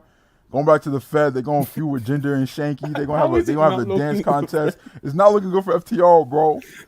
I'm gonna use all my power to make sure that they don't win Wrestle Fury's Tag Team of the Year. Bro, I'll be on this shit. Like, I'm gonna use all my power to make sure they don't win Match of the Year. you got so much work to do then, bro. Yo. Well, the numbers not looking good for me, bro. Not looking good for you. Damn, son. Fuck. That's nasty. That's so That's fucking crazy. nasty. Yo, how can you vote a team Tag Team of the Year, right? When their company's two biggest shows, they put up two stinkers. Thanks, bro. I'm genuinely asking, bro. Forbidden Door and All Out, they were bad. So how can you vote them Tag Team of the Year? Those are the two biggest shows of their company. Because they're the two best matches of the year, bro. And they've had the two, and they had two of the worst matches of the night in their company's two biggest shows. That doesn't matter. Monty, does that genuinely not matter? Not even just talking about FTR. Any act. If the quote unquote wrestler of the year, right, worked for WWE and put up a stinker at WrestleMania, put up a stinker at the Royal Rumble, that doesn't matter? Depends what else they've done in the year, bro. Nah, bro. Come on, son. You can't just shit down your leg. You can't just sit down your leg at the biggest stage and then he's like, oh my God, they're so amazing. No, we have evidence to the contrary. I'm just saying. They were putting like random trios matches. And I'm just saying, bro. I'm just saying. So is the Young Bucks. And they fucking killed it. Listen, the Young Bucks don't get put in random trios matches. What was the 6-man at Forbidden Door? That was more random than what FTR did at All Out. Shout out El Fantasma. That was good shit. That's what I'm saying, bro. All I'm saying is the Young Bucks have never had the lows that FTR does, and that's not bits. That's facts. Yeah, but the Young Bucks haven't had the high. Young Bucks haven't had even the same planet of highs this year, bro. Like, so what now? Hey man. So MJF and Ricky Starks tanked the ratings in the main event on Dynamite. It's Jover. I'm gonna print that out. I'm gonna print out that rating. I'm gonna send it over to Triple H. Print out the quarter hour. I'm gonna print out the quarter hour. I'm gonna send it right over to Triple H. Like, this is what you talking for? They can't even draw on their own company. Hey man, MJF said Ricky was over on the internet, and until I see evidence to Until I see evidence to the contrary, it's not looking good. Anyway, we've definitely spent way too long talking about Cole Rose on this episode. We've read Manny's review of Dynamite. Yes. He was not impressed by certain things on the show, but you know, he has his own. Bro, stop putting comments up, man. I was about to put... Okay, super chat, Darren Walker, £5, appreciate it. FTR had best tag matches in wrestling this year, best tag feud in wrestling with Briscoes. FTR the best there is in 2022. I agree, and they're gonna win Wrestle Fury's tag team. So y'all like FTR versus United Empire versus Roppongi Vice Forbidden Door. That was fire to y'all. FTR wasn't even in the match. Shout out for like, United Empire. That was fire to y'all. FTR wasn't even in the match for like 75%. I'm just saying, bro. Great O'Con had a better showing than Cash Wheeler in that match. Take with that information what you will. Take with that information what you will. Yeah, we'll talk about what you do fuck with right now. AEW Dynamite, we opened up with match 4. Kenny Omega and the Young Bucks versus Death Triangle, of course. I actually gotta go. I just came to get my agendas off. However, I know. Kenny Omega and the Young Bucks, the greatest to ever do it. Shout out to Hangman Adam Page in a show that had 1 million promos last night. He had far and away the best one. He's fucking him. Stop playing with him. The GOAT, only 30 years old, gonna be one of the best to ever do this shit once he's done. What else I gotta say? Ricky and MJF, ask Hangman to learn how to draw because he's never dropped viewers in the main event before. Never in his fucking cowboy life has that ever happened to Hangman Adam Page. All right. What else I gotta say? Dax Harwood, I got information. I'll lead to your arrest on Pierce tomorrow, 6 p.m. Eastern. Tune in. Top Dollar tried to stop us last week with copyright strikes, and we still got 2.2k viewers. All that shit. You can't stop this Top Dollar. Draw more money than you ever will. All that shit. What else I gotta say? Monty, you a yellow bitch. Shout out to little bro Rob. I'm out. Little bro is crazy.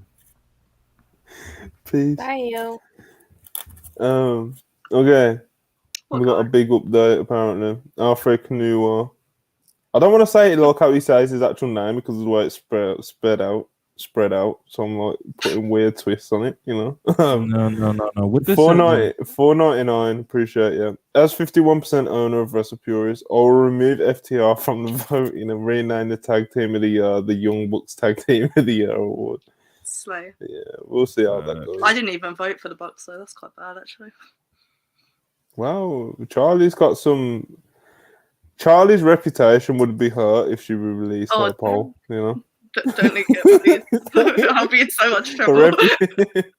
You know, she wouldn't get away with I it. voted for Aussie Open for the tag team. Alexia, Me get on too. screen. Get back I'm on screen, doing it man. right now. We don't need another Rob.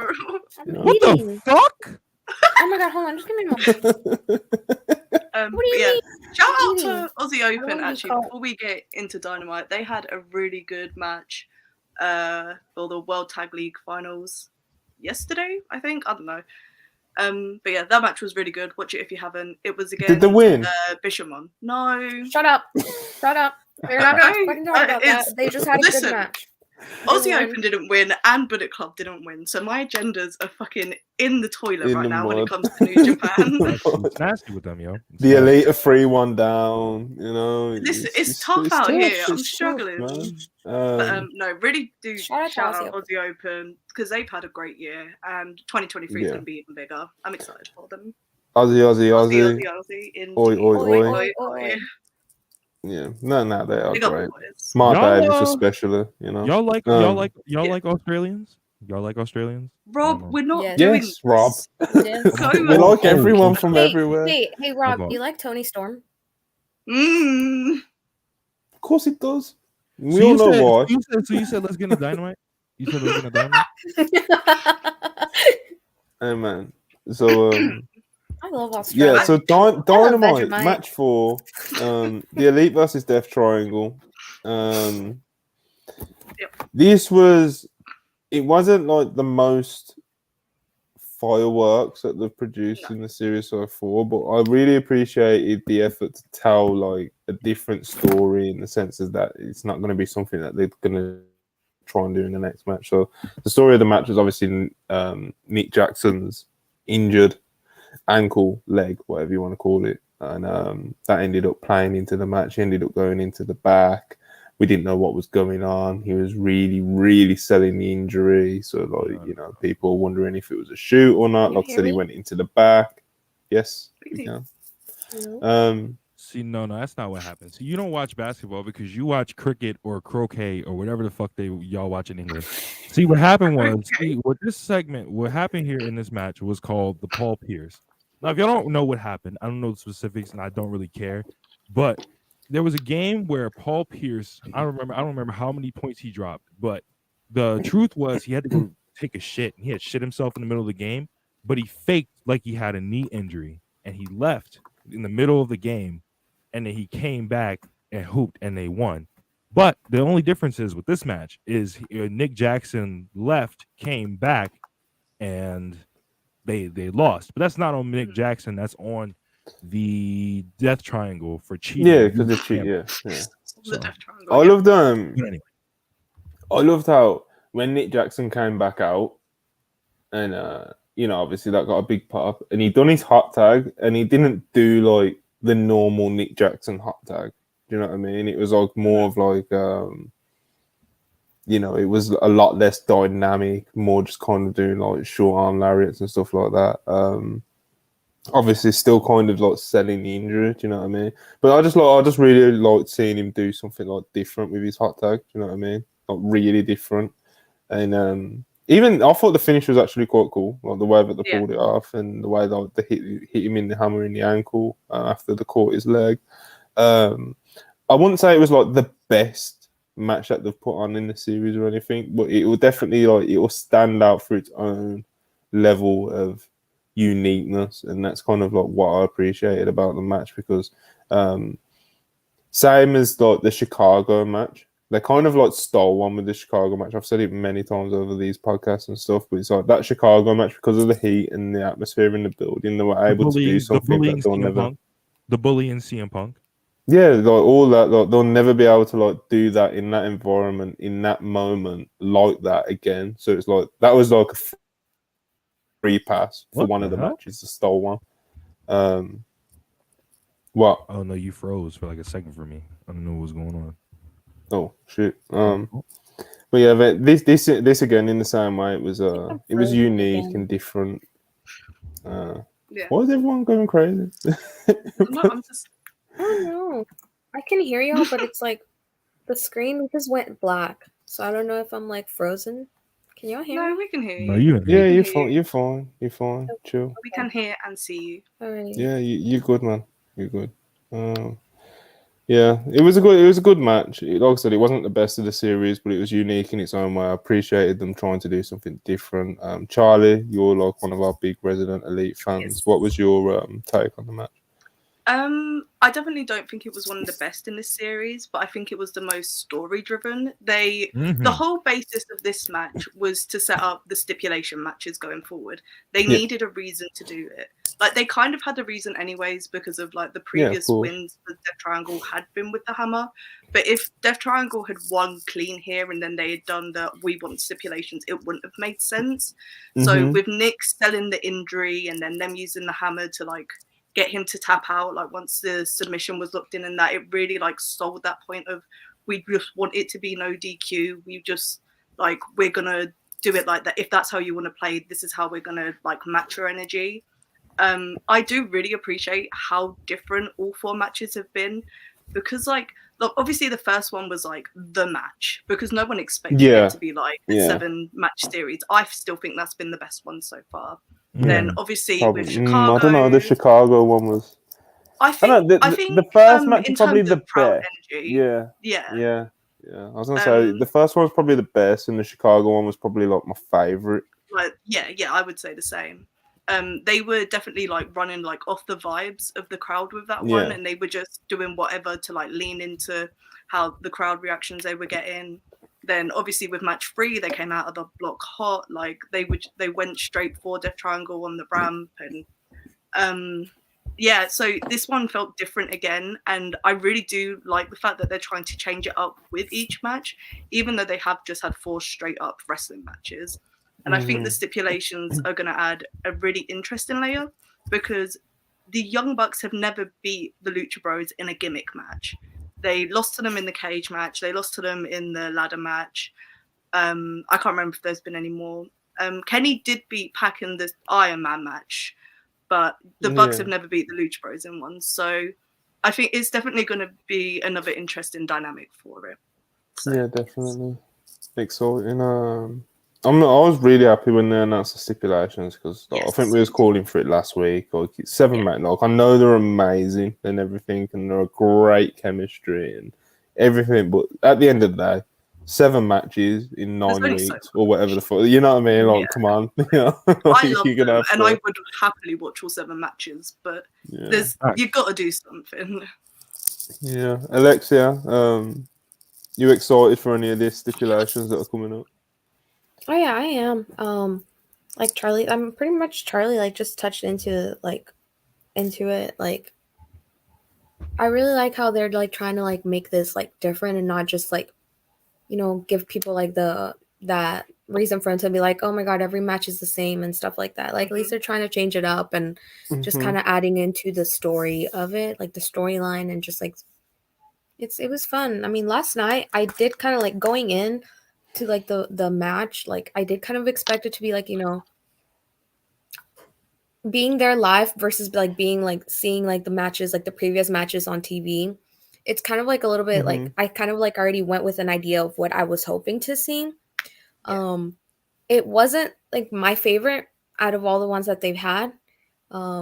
Even though I was there for it, it was just kind of like, you know, they've had better matches, but I still really enjoyed it. Like I still really like how like the match was laid out, like the crowd interaction and everything. Like it added a lot up to the storyline itself, which I enjoyed a lot. So you also as like as a big Elite fan, you getting to see the Wayward Sons entrance live. You know, big part. I was singing that one.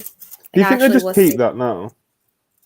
Do you think that's just it? Yeah. Do you think that's just the Elite fan now? The trios, but for their separate entrances, they'll still have their. Yeah, of course. Yeah.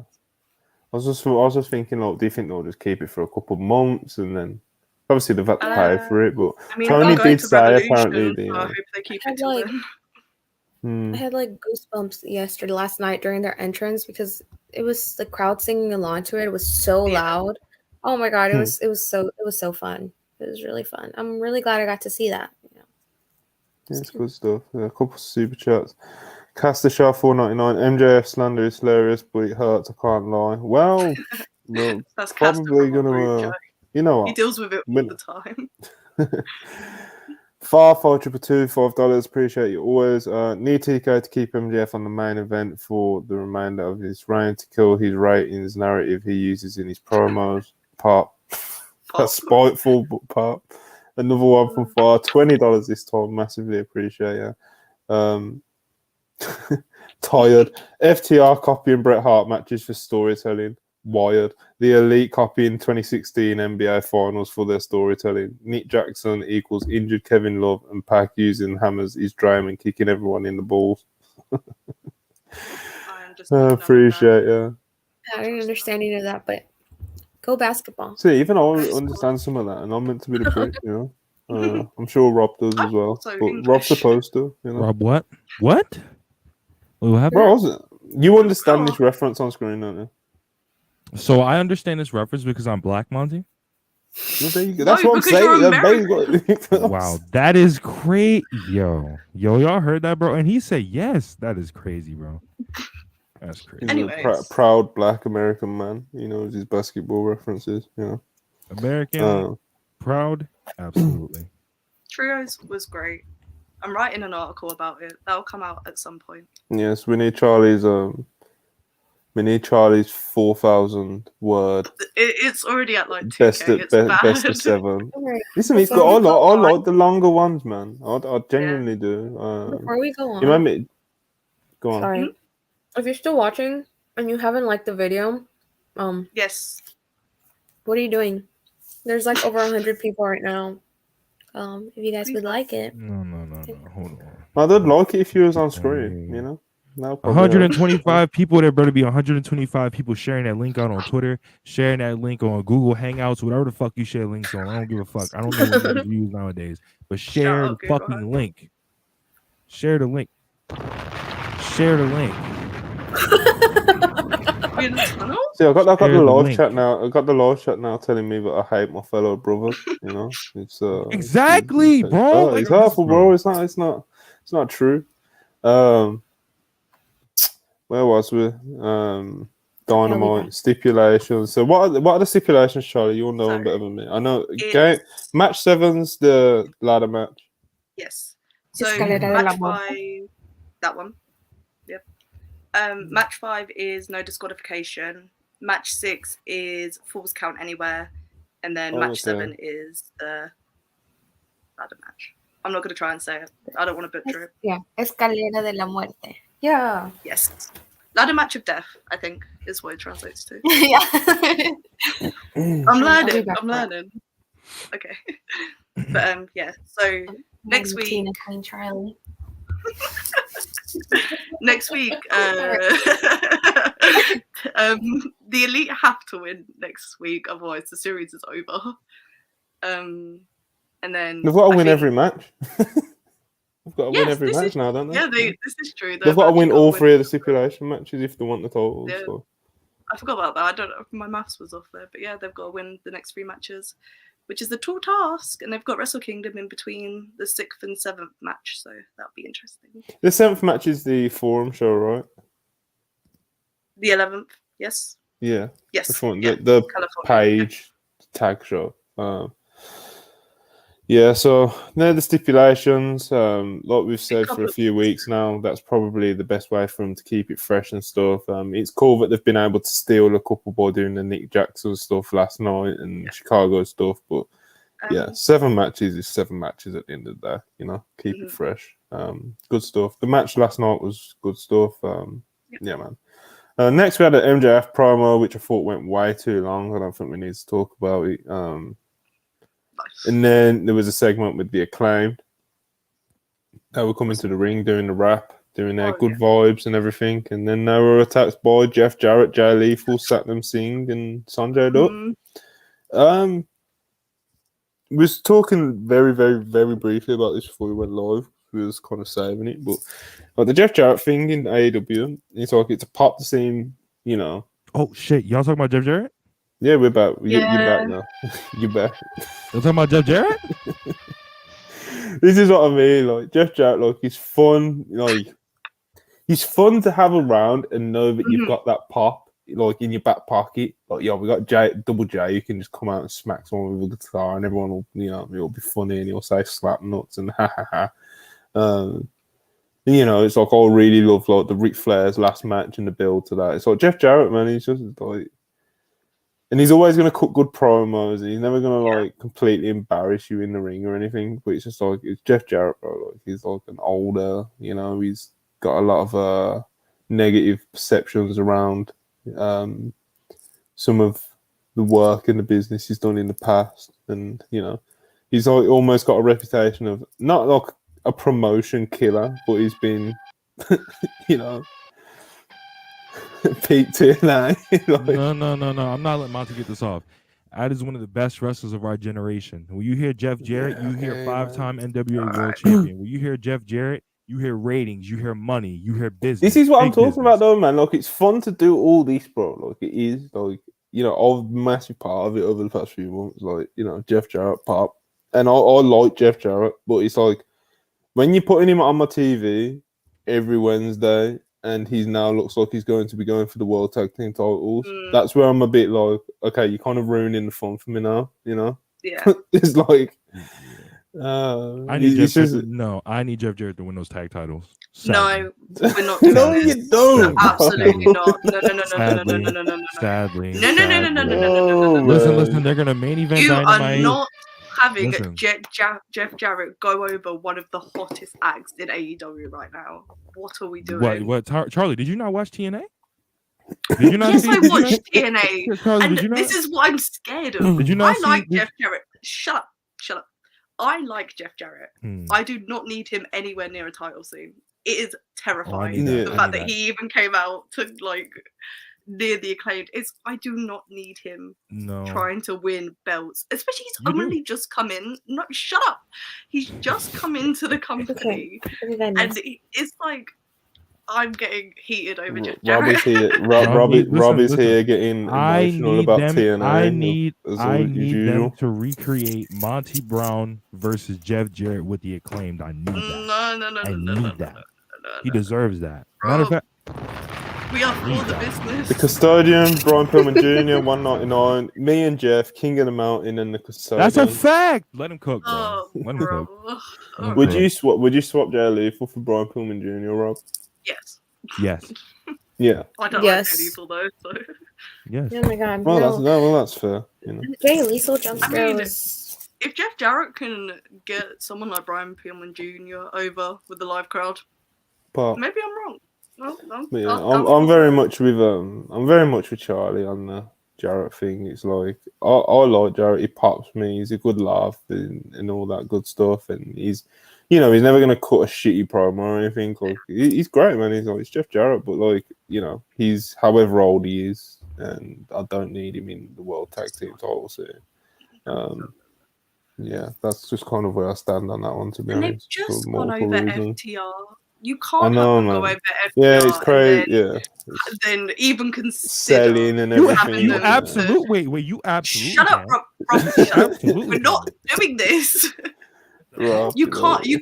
Like, Rob, I don't say, care. Put your agendas aside for 2 seconds. Agendas. And think about that. Shut up. And think about the implications. I've never agended a day in my life. I don't know what you're talking about. It legitimately gets me heated. I've never agended a day in my life. Yeah, stop it. Rob's trying to get us copyrighted, bro. They sent on Purist, but you think this is? It's 2 seconds, yo. You gotta relax. Well, 3. Who's Jeff counting? Jarrett does not need a title. Anyway, what's the number? Anyway. Okay, so next up there was a Jericho promo where he said he's going to beat a jobber tonight, and he was just kind of like he's going to get back on track after losing the Ring of Honor World Title. I'll be honest, I'm not going to be that guy who was like, I knew it, but like as soon as he said, like the way he said that he was going to beat a jobber tonight, I was like, you know what I mean? But obviously, I didn't even know that it was going to be Action Andretti or even like an actual a wrestler who somewhat, like I said, the way that he kind of just went, I'm going to beat a jobber tonight. He was just I thought Adam Cole was coming back. I don't know why. I was just like, Adam Cole tonight? Like, the way he said it. Yeah, like I said, like when he just the way he said that just kind of made you think, what's he cooking? So yeah, Jericho cut that promo. Then after that, we had, bear with me, people, Brian Cage versus Jungle Boy Jack Perry. Jungle Boy Jack him. Jungle Boy Jack. This is good shit. Yeah, man. This is good shit. Yo, we got Chris. Pause.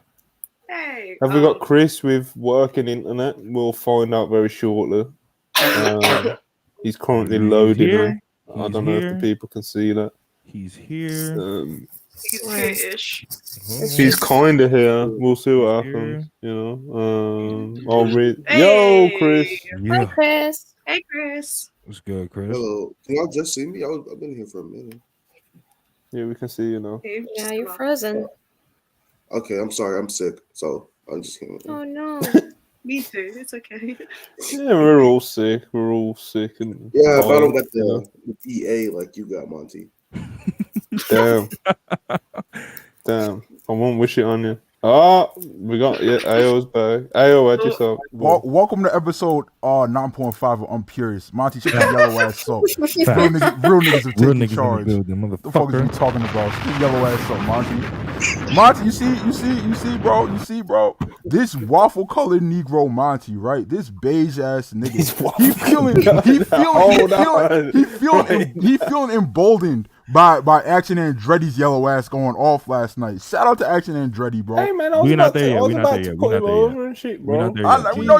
you was gonna put over your yellow brother, but I'm here now, nigga. Shout out to him. He's black, right? He's black, bro. Action Andretti. Action Andretti. He looks black. I did not know that. Oh, Obviously, pride. with a name, because his black? name's Andretti. I just thought Yeah, he was he Italian. does or Italian. something. Nah, bro. because niggas use that niggas use Andretti all the time because there's a rapper here named Currency. He from Louisiana and shit, and he called himself Spitter Andretti. So he made it popular, like niggas calling themselves Andretti and shit. Nah, but he Yeah, I looks was black. gonna put him over big man. Nah, he was fire, bro. We'll get to the match obviously, but we was on Brian Cage versus Jungle Boy, which also I thought was good. You mean Brian him? You mean Brian Hooper? Bro, Brian Cage has been ever since this like reintroduction into like AEW TV. Brian Cage has like hardly missed. You know? Yeah. He really hasn't, and he's making sure that he like shows personality and shit, and like he's trying to be more of a showman now and shit. Oh, yo. All you fuck niggas that over the last year that try to convince yourself that Brian Cage is bad, yo, deactivate your Twitters. I was saying Brian Cage bad just because it was funny.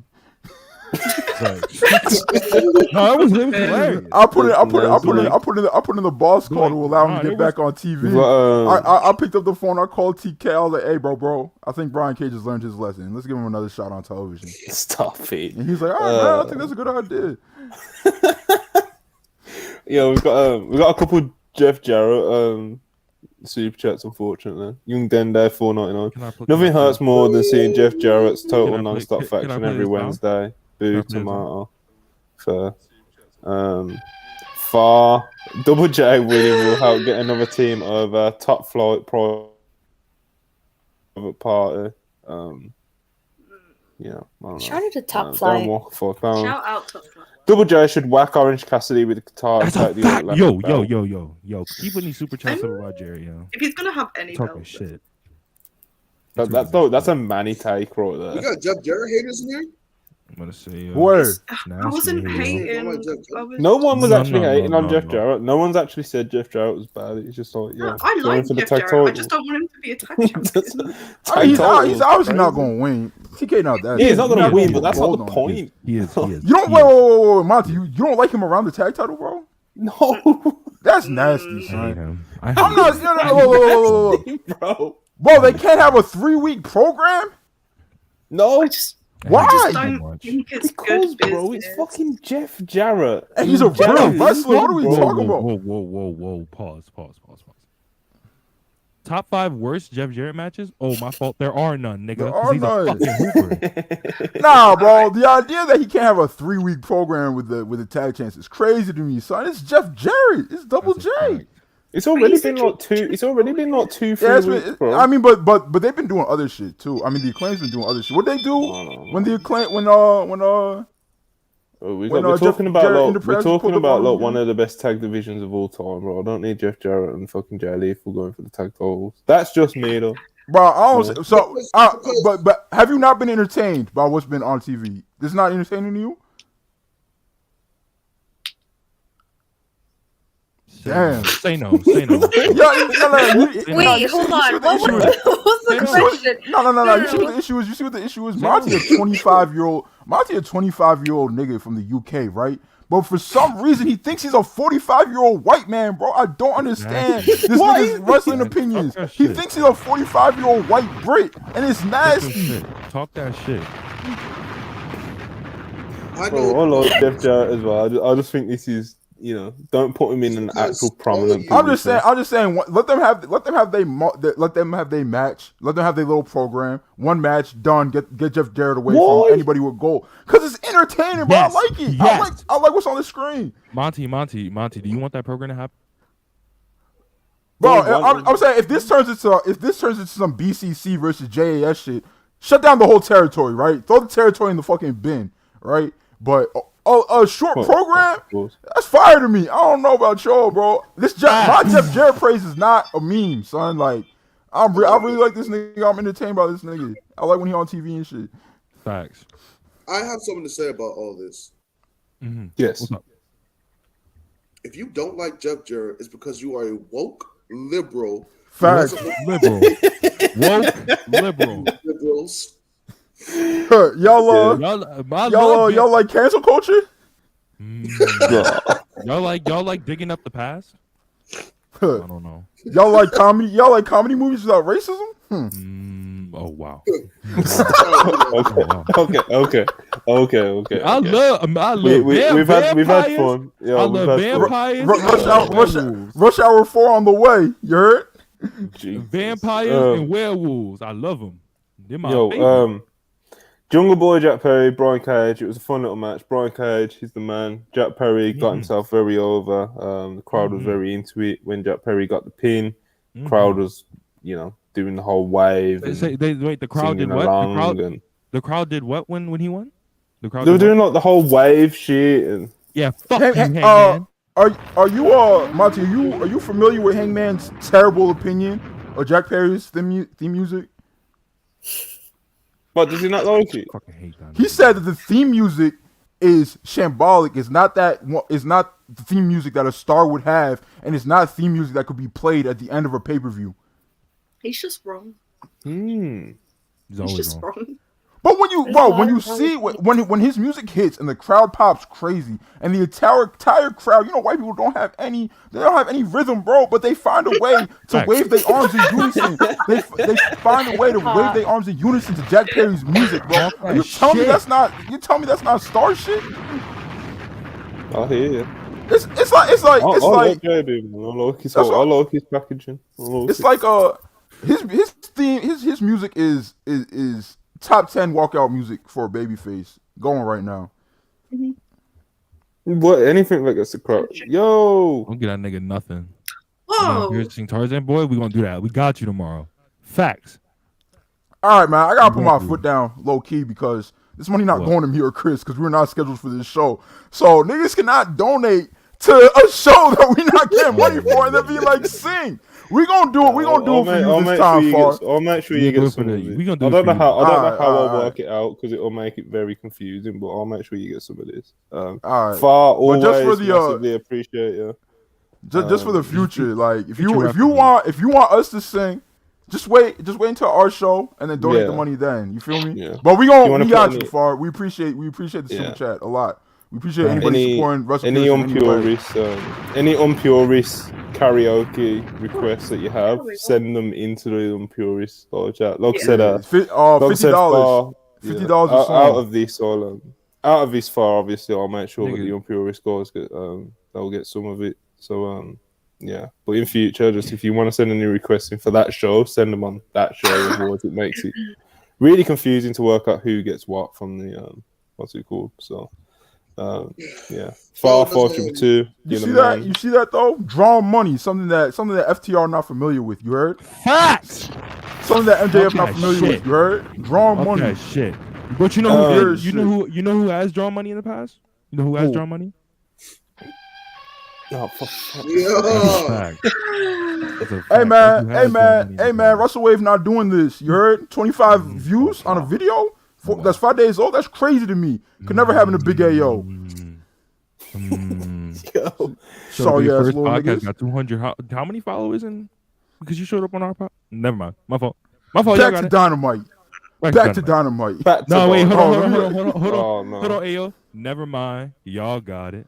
But yeah, after the match, when JB, celebrating with the crowd, etc. He was attacked. He was interrupted by the firm. Stokely cut a promo on him. He went to meet him on the ramp. He was then attacked by Moriarty and Big Bill. And that looks like it's going to be like the next program for Jungle Boy, him versus the firm, or just Big Bill and Moriarty. At least until Christian's not hurt, right? Yeah, it's gonna. Like, Christian's still out for a minute. He looks like so. I guess like Jungle Boy's someone that they want to keep featured. So. I guess this is something for him to do.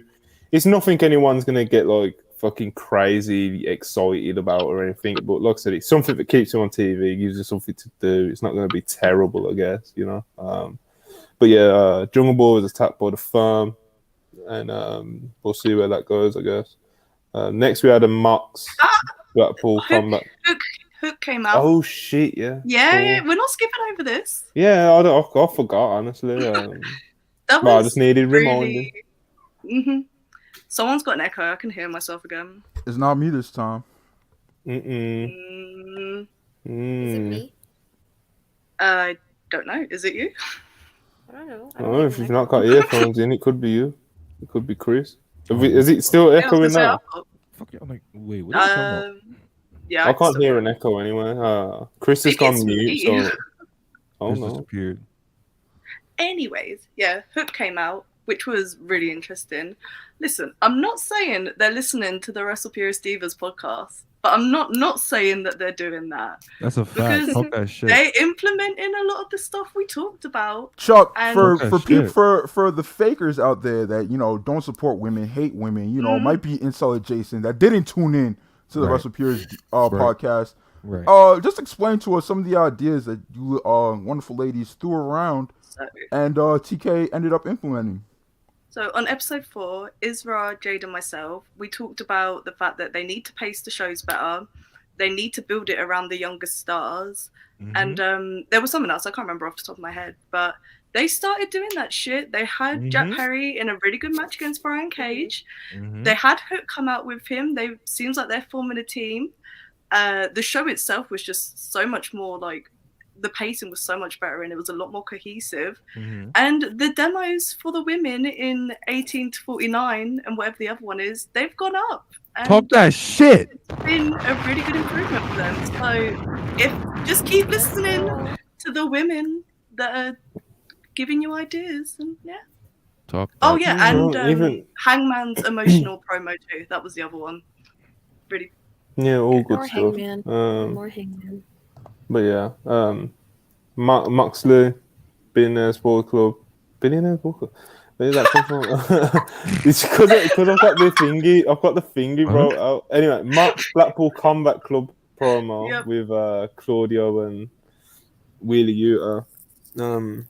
Moxley kind of done like it was just like a follow up to his mission statement promo that he done last week, and obviously you had Claudio and Wheeler in the background with their titles that they just won, and it was like kind of just like a follow up promo really. I would have personally have liked Claudio to get a little bit more on this show rather than just kind of standing behind Moxley in the promo. I don't mind Claudio continuing to stand behind Mox and shit because he just won the world title. I get it. But I was saying like he should have got more on this show. Like he just won a world championship and shit. Like give him his own segment and shit. But I'm like usually, cause like it don't matter who got the belt. If John Moxley around, bro, he feel like one of the top dogs, if not the top dog, bro. Like it's not really a lot of people that are on Mox's level. Like just presence wise, you got Kenny and shit, but like does Max feel like the world champ, or is it just like he holding Mox's belt? He feel like he holding Mox's belt to me so far. Bits aside and shit, Mox is the final boss right now, bro. Like that's just Wrestler of the Year shit. Sorry. Yeah, it's in as far as AEW is concerned, absolutely. Like, as far as all wrestling's concerned. Yeah, but I'm just saying. As far as all wrestling's concerned. I'm not even talking about like opinions and that. Some people are. And I tweeted a go live link and popped the number for your yellow ass, bro. Give me all the money of this episode. I do too much for this fucking brand, bro. Too much. Bro, I only said you're getting some of the $100. No, give me all of it. Give me all of it. Give me all of it. I only said it to babyface. Give me all of it, bro. nigga. It's not actually happening. What do you think this is? But, nah, bro. Yeah. Yo, Graham, if you in the chat, hit Big AO up, man. Hit me up. I got some free weekends. You heard? I'm making that jump to Public Enemies. Yo, you said you're gonna give me. You said you're gonna give us $199. You said you're gonna give us how much? Nothing.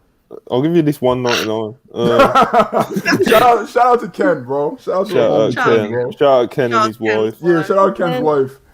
Darren Walker, £5. Don't give Jungle Boy and Hook the Mic those promos. Darren Walker, have a good opinion challenge. Impossible. Have a single good opinion, Darren. What are you doing, yo? You have to That's stop. Darren's hey man, Hook is definitely better mute, No. So the thing is, I'm not saying Hook is a good promo or anything. What I am saying is, though, his promo's not as bad as some people say. They just don't like his voice. You feel me? And I don't think there's anything wrong with his voice. It just doesn't matter. It's not a Brock Lesnar problem where like Brock Lesnar is like 6'3", 270 but talks like a dolphin. Like Hook just doesn't have the voice that people would think that he has if you look at him. Yeah, I hear you. I think it's a nice little tag team. Yeah, I like the idea of Jungle Hook or whatever the fuck they're gonna call it. Jungle So Hook obviously made the save for Jungle Boy from the farm. You know, Jungle Boy and Hook kind of had like a little moment of, you know, friendship, whatever you want to call it. Oh shit, we got another one from Far 222, another $100. You're going crazy. Just another because I love you guys and the community. Jungle Boy for beating MJF for All Out 2023 agenda. Pop, big pop. Far, you are way too generous, and we appreciate you massively, all of us here at What a beast family. What a beast. Appreciate you, Far. Let's quickly put this on screen real quick. Regal, $1.99. What is this, bro? Come on, son. You really didn't have to put that on screen. Bro, Monty loves this bit, bro. I wouldn't be surprised if Monty is Regal. Like, it's just a little shadow puppet account. He's over there typing the shit up on his phone, giggling to himself and shit. We're like, yo, Monty, what's so funny? So, nothing made safe, bruv, in it. You know what's nasty is he skipped over the super chat and then went back to it on purpose. Like, come on, bro, he's so He just wanted nasty, the picture son. up there. He thinks it's hilarious too. Look at this nigga. It is, bro. It's funny because it's Ayo and Parker. It's just fucking funny. He just shows up, you It's a know. good bit. Big muscular loyal man. He's fucking hilarious, bro. Like, Regal, son. Regal, you gotta start saving your money, bro. Vince is coming back. You won't be right on the unemployment line, my nigga. Save them $2. Ken Wolfco just had a vicious shot at Charlie and Alexia. You just realised Chuck and Alexia here. Mason Rollison, $2. Appreciate you. Not since y'all became FTR merchants, y'all haven't. Come on, man. Oh, that come was on. 5 minutes. Not since y'all became FTR merchants. What the fuck was that, Listen, Yo, Chris, you could do me a favor, bro. What's up? You could take the knife out my back that Chuck and Alexia put in there. Nasty. Oh, You take mine out first. I got you, bro. I got you. Listen, I'm literally wearing it. Come on. Yo, praise, giving FTR praise with an elite shirt on is just, what is Oh that? no, is this gonna become the highest drawn episode of Wrestle Fury? You haven't seen the end of your poll, bro. You know. I know what Charlie. Yo, all right. So tag team of the year is a wash, right? I was expecting that, but please, bro, in-ring worker, don't tell me, son, because I'm gonna really have to quit. Like, don't tell me that nasty bald nigga, son, is. I deadass will point backs wins. Like, I gotta get out of here, son. Like, I gotta leave the territory. Y'all cheated to let them fucking get into the poll, and now Nasty. this nigga has a chance to win. Bro, you know, the thing is, genuinely, right? Bits aside, just throwing them in there right after they had that hyped ass match, it's not fair, bro. Because you could do that with right after any match. If we had a poll of the match of the year right after Anarchy in the Arena is winning, it's gonna get like 70% of the votes. If you have a poll right after the dog collar match, if it doesn't win, it's gonna do way better than it originally would have if it happened like in July or some shit. Recency bias is a real thing. That's all I'm saying. Yeah, recency bias is absolutely a real thing. But I just thought that was. I was just gonna put it in, to be honest. Low key, you should have done was just sneak it in without the announcement and like the fanfare and all that shit. Because then it's just like oh, it's there now, and this post got 3,000 likes, so we gotta go vote for this shit. But you know, it is what it is. This is a cooked platform. Wrestle Fury is not gonna make it to 2023. Me and the little bros is getting out of here. We're gonna start over. We're gonna start our own thing. Who wins the awards? Y'all know that black Twitter app that they keep remaking, that they keep dropping and then remaking, and it just flops every time. We're gonna do the same thing, but with wrestling podcasting. On Pierce, welcome to Jobber Tears. That's a fact. Welcome to Jobber Tears. What's old boy's name? The one who be yawning to his I think that you guys don't consider Seth Rollins a top 20 wrestler in the world because he doesn't wrestle for AEW. Bro, your impersonation of that nigga is too good. So how many you be watching his videos? No, I watched that one video and I got it from that one video. Nigga, you stand that nigga. Don't do that, bro. Ken Wolf got That is not what $4.99. happened. Chuck and Alexia What? used to be my best pals, but they spit never on me and said happened. F the elite, FTR better. That is Exactly what I heard. crazy. This Not is even not I what would I do said. that. This is not what we said. That's We what I heard. praised Not one even, match. not even myself and Backup Hangman would go that far. You know. He's Oh, such a This dog. is crazy. What? I've got to get out of here. I've got to go. I've had enough. Go to bed. Good night. Well, you know, I'm Insane. just saying. Mhm. I'm just saying. Anyway, let's back to They both Dynamite. done better, but they had a good match. Yeah, Claudio, Marks, Wheeler, they all caught a nice little promo. You know. Yo, was that badass. Yuta's best promo ever? It's up there. He Yeah. Yeah, I spoke think so. confidently. Bit I of will emotion in his voice. It was good. I shit, will man. say he upped his mic performance from a 65 to a 71. That's what I would say Yeah. his normal mic performances are not a 65, bro. I'm just like a 50, if that. But I'll say he gave a strong, like, 70, 73 this past Wednesday. That's why it's so precise. Y'all like Wheeler Minute Yuta? there My with fault. me. I'm sorry. Some technical. We're not doing this, My Rob. fault. My fault, what We're happened? not doing that. No, that was mean. Who was the one who dropped the picture of Yuta when he used to be swole, son? Was that Hangman? Bro, I was Probably, watching. Was Hangman. So for the late night grin, Joe Hulbert's putting together like these pre-recorded watch-alongs, and we just watch a random match, and late night grin's gonna upload it on Christmas, and it gives people to watch something if they need something to watch on Christmas Day. And me, Jay Shell, and Joe done a watch-along for Wheeler Yuta versus Willow on some indie show like a year or two ago. Bro, Wheeler has definitely lost quite a bit of weight. Yeah, bro. Like, bro, it's not. I'm not one of those fucking. Public. You are. Don't lie. Don't lie. Don't even come on here and lie. Monty is 1,000% a body guy. Don't lie, bro. Just don't. I'm not gonna let you. I was really gonna try and get that shit. You was going to be like, you couldn't even give a straight face. You couldn't give a straight face. I was gonna be like, I'm not one of those guys who thinks it matters, you know. Yes, you do, bro. Yes, you do, bro. But yeah, This is crazy. This is crazy. At the end of the day, bro. That is Fact. crazy.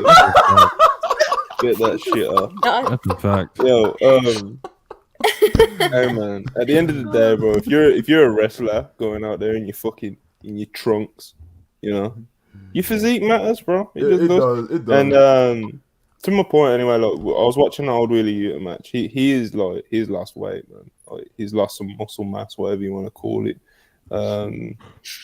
Yeah.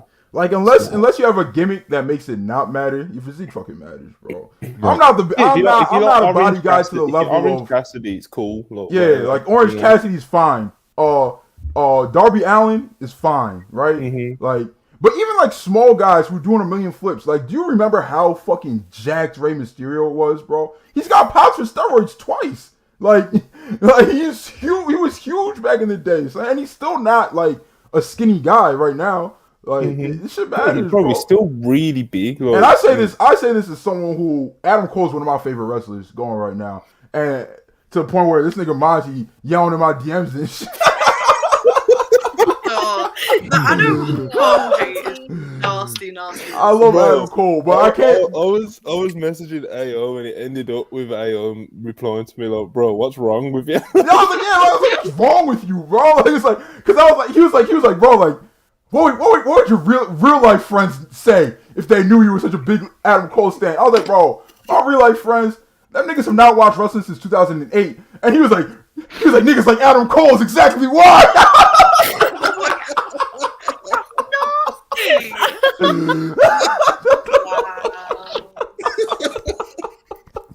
Monty's so hard to. I was like, "Yo, what is wrong with you?"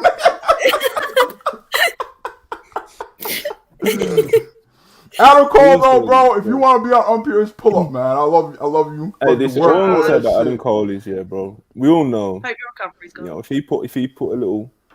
If he put a little 5 pounds on a muscle mass, I'm not saying I would be upset if he pulled up with 15 pounds of pure muscle after this little injury and shit. But I think he has been in the gym. Because what else can you do? You can lift with a concussion. You can't really stare at the computer screen all day. He had an injury. I think it was his shot. Was it a tendon in his shoulder?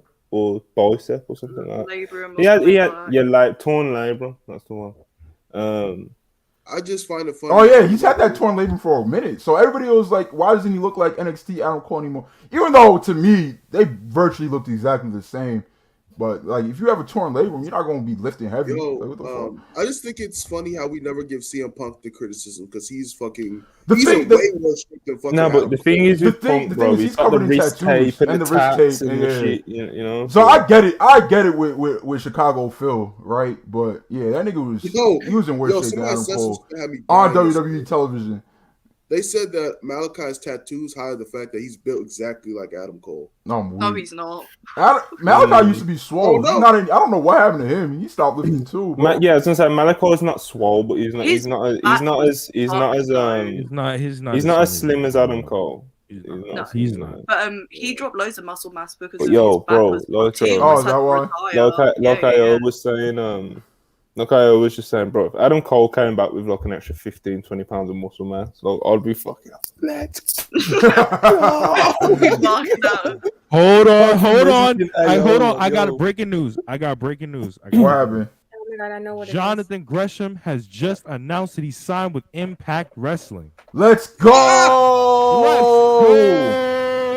TK, benevolent billionaire that's our friend, the most normal billionaire alive. Yeah. Just like a normal guy, just like an everyday guy is a billionaire. All that shit. Oh my God. Let's go. Hold on. Give me one more. Yeah. Let's go. Understand. This soundboard is fuck? just popping me. Yeah. Jonathan Gresham, man. Yeah, so but they've done the tapings not long ago. I remember seeing the stuff on the spoilers. Oh, Jonathan Gresham's at Impact. I didn't know that he actually went on there and was like, I've signed with Impact. So obviously he got out of his AEW contract, which apparently was a bit of an issue for him getting out of that and stuff. So he's clearly got out of it now and he's allowed to do what he wants to do, which seems to be like Impact is one of the best options So for nasty. him. He still takes his I know he gets paid really well for his progress dates that he takes, so good for him on that. He's also in the Battle of Los Angeles PWG, so he's got a couple of dates there as well. He'll get bookings. He'll be around, you know. I might have to go to Bolo, bro. I don't know, son. But It's it looks great. pretty. Yeah, I was gonna say it's looks a pretty great. strong lineup considering. I'm not trying to wait until 2027 to see these matches.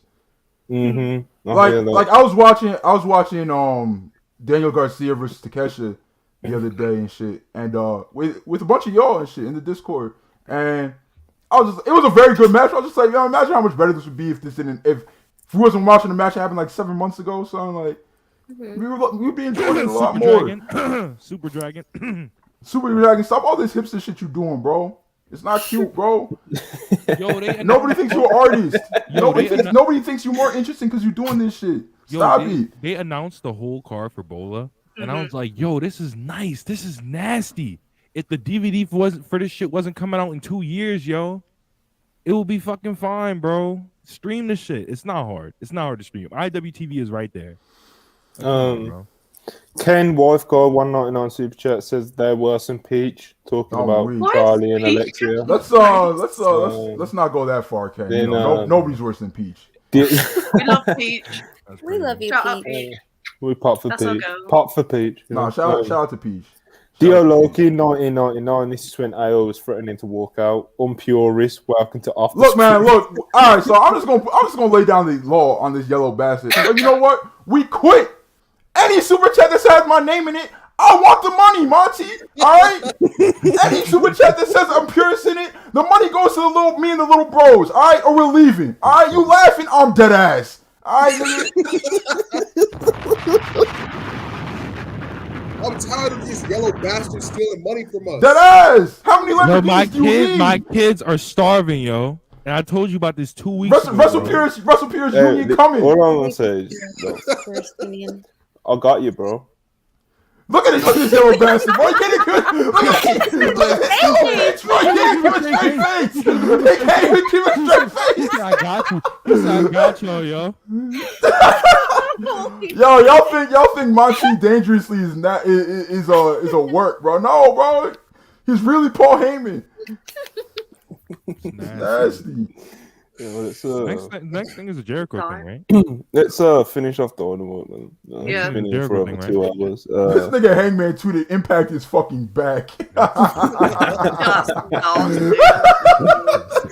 nasty. He's such a crazy comment he put. He was like, "Impact is greater than AEW" with an eye emoji. He said Impact got Jeez. Yuya and Gresham. Oh, Impact weak. back. Who has Yuya wrestled? I don't know, I've not. Let me I've check, not- bro. Look at these Showtime Spurs, $5. Somebody in the chat. Unionized Wrestle Furies.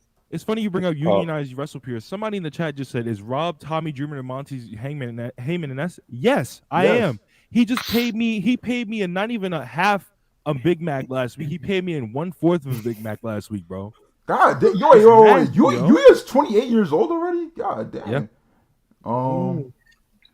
I thought he was like 24, 25. Nigga gonna waste his prime in Impact. That's unfortunate. He's tagging with Delirious. W. Holy W. Jesus. Delirious still wrestles? In Deserved. the year of our bro. Lord 2022. Deserved. Well deserved. That's what you get for signing there. Deserved. How old Yo, is let's get Delirious? back to Dynamite. We're talking Impact and shit. We talking. So Chris Swerve had Jericho? a promo. God damn, Delirious is Shut up, 41. Rob. Shut the fuck up. Oh, Fucking- Hey, do not talk to Rob like that, bro.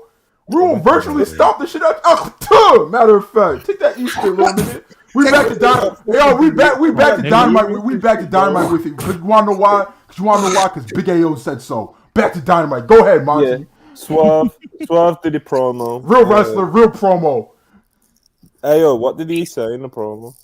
It was fire, bro. Sit down with He said he done with Keith Lee. Sit down next week. You heard? He not doing this game shit no more with Keith Lee's fake ass. All right, Keith Lee. We know you got some family shit going on at home right now, but you still got to get these hands from Swerve. Two. Hold on. 2 yogurt cups. Hey, yo. 2 is crazy. One yogurt cup. One yogurt cup. Maybe I could be like, you know what? It's cool. But 2 yogurt cups. Yo, legs wrapped around 1 foot over the other. Okay. All right. The Swerve promo was pretty good. He was just saying that he has alliances, that he doesn't have friends or anything anymore. Swerve's next up. I'm excited for his future. I actually have Hey, Chuck, you want to know Monty's opinions on Swerve? No, personally. They're even worse than his Adam Cole opinion. Yo, Monty has no good opinions. He's like Hangman. He's like Hangman on steroids. He has no good opinions. Hey, Hangman said in the chat. Hangman said in the chat. I have a theory on the Keith situation. Oh, pride. Oh my god. Yo, Monty, all Monty does is steal money from us, drink Coca-Cola, and be yellow, son. That's all he does. That's all he does. That's crazy. I This have slander on my name. right 4522 said Purist listening to offers from Fightful and Grabs. So That's a fact. That's tampering, bro. What do you mean tampering? What happened? I got you niggas locked down, bro. What do you think this is? My slave driver? Jesus. Mount Colonel? But yeah, Swerve cut a promo. Yeah. House of Black there, the squash match, which popped me huge because Yo, my fight. I didn't see any. Ow. I didn't see the match, bro. My fight was tripping, and the match was like 20 seconds long, so I missed it. I was not feel like rewinding. Yeah, They just it beat the was just dog a good shot squash, factory. bro. Yeah, they beat the dog House shot of Black are factory. really good at squashes, man. They are. They really are. They were really good at them before they left, when they were getting them, and before they got into like the proper feuds and stuff with like Miro, etc. But and obviously now with the reintroduction and stuff, it's like they're going back to the squashes again. And so these House of Black squashes are always beasts, like always. So my thing with the House of Black is like, so they're obviously like aiming for elite House of Black feud, right? Which is like, what are they gonna do until the Best of 7 series is over? Like just squash matches every week? I mean, I guess that's fine. Just keep them on TV, keep them on public eye and shit, I guess. But like, I don't know. Okay, so is it Jericho? So does House of Black have to win that feud or nah? I think so. I low key think so too. But it's just like, damn. So the Elite aren't gonna get to have a feud as champions? Oh fuck them! You can get Kenny Omega single reign, bro. Come on. Yeah, we could do that. Let's talk about the important things in life. You know, we could do that. No. Y'all think they're gonna do a thing where Put the TNT Championship on Kenny Kenny. in the face and Kenny goes back to the cleaner? Y'all think that's gonna happen? Bro, people don't want heel Kenny Omega right now. We don't need the cleaner as well. Like, I don't- always hear about it's like he done a bit of the cleaner on his title run. He done it like he did incorporate that into the title run. But like I always see people talk about like the cleaner. It's like, bro, just leave it in the past. Like it's Kenny Omega. He's a genius. He can think of something else. You know. Kenny's my favorite wrestler of all time. But like for me, I was never a cleaner fan. Like I didn't Really? get the gimmick. I was more of a like. I like the best bout machine. I didn't care about the cleaner shit. Like Nigga, he was cleaning up the junior heavyweight division. What's there not to get? I loved it. Look at Chris's face, right? Chris is short-circuited. Chris said, y'all. Chris, I don't get it. Like, yo, he was cleaning up the junior heavyweights. Chris was 5 seconds away from saying, y'all like junior heavyweights? I like the belt collector gimmick better. So I love all Kenny gimmicks, bro. Greatest ever. Kenny can think of a gimmick and just boom, he can, yeah. He'll get anything over. Unlike some people who can't draw in the main event. We'll get to him. Yo, a couple super chats real quick. Dio Loki 199. Monty got y'all on a Yuya 360 deal. That's a fact. Well, I don't talk about. They've got NDAs in it, so that's not. That's crazy. Let's not Jesus talk. Custodian greater than cleaner from the Custodian Brian Pillman Jr. 199. Appreciate ya. Also, shout out to Brian Pillman Jr. Oh, yo, y'all see what Bully Ray said to him? That was nasty, son. It was nasty. Oh, bro, that was crazy. Eviscerated him. Crazy. Yo, like jokes aside, Pillman Jr., you have to punch that nigga in the face. I'm not joking. You have to punch him in his shit. You gotta like deck him, yo. Like, you gotta cook that nigga. It's bad. I'm gonna send it to you. It's bad, you know. It's not even like he's working or anything. Let me read it out. Hold on. Yeah, like if Bully gets pressed over it, he's gonna be like, I was just working, brother. I'm a heel. He wasn't working. While you find that, I'm gonna read these last two. All right. All right. Showtime Spurs $5. Kenny Omega, the Messi of pro wrestling. I like it a lot. Darren Walker £5. We need Kenny Omega versus MJF feud, so MJF roasts him every week on the stick.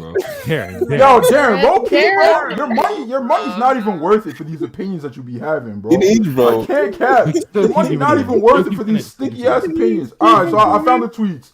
So Eric Bischoff put him over huge, right? Talking about Bully Ray's the top 2 heel go in the business right now. Up there is him and MJF, the top 2 heels, right? We don't need to get into that. We know it's nonsense, right? Bully Ray quote retweeted that, said, "Thanks, Eric. What do you guys think?" And then Brian Pillman Jr. responded to that. He said, "I think you're an asshole." And then Bully Ray quote retweeted that and said, "Thanks, Brian. ... I think you're a pompous, know-it-all young boy living off his dad's mid-card name who needs to learn to keep his fucking mouth shut and listen a lot more and only gets a pop in Cincinnati. Other than that, keep up the good work. Thumbs up."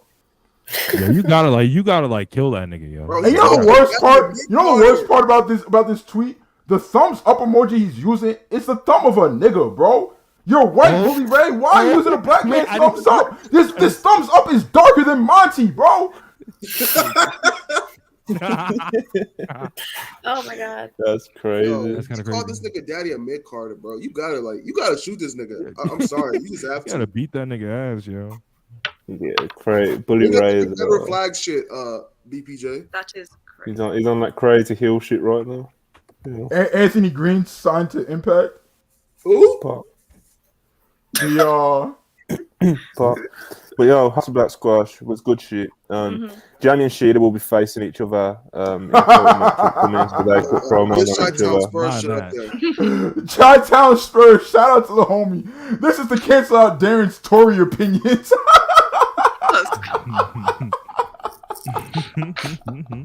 That's crazy. Darren's an honest man that stands on his truth, you know what I mean?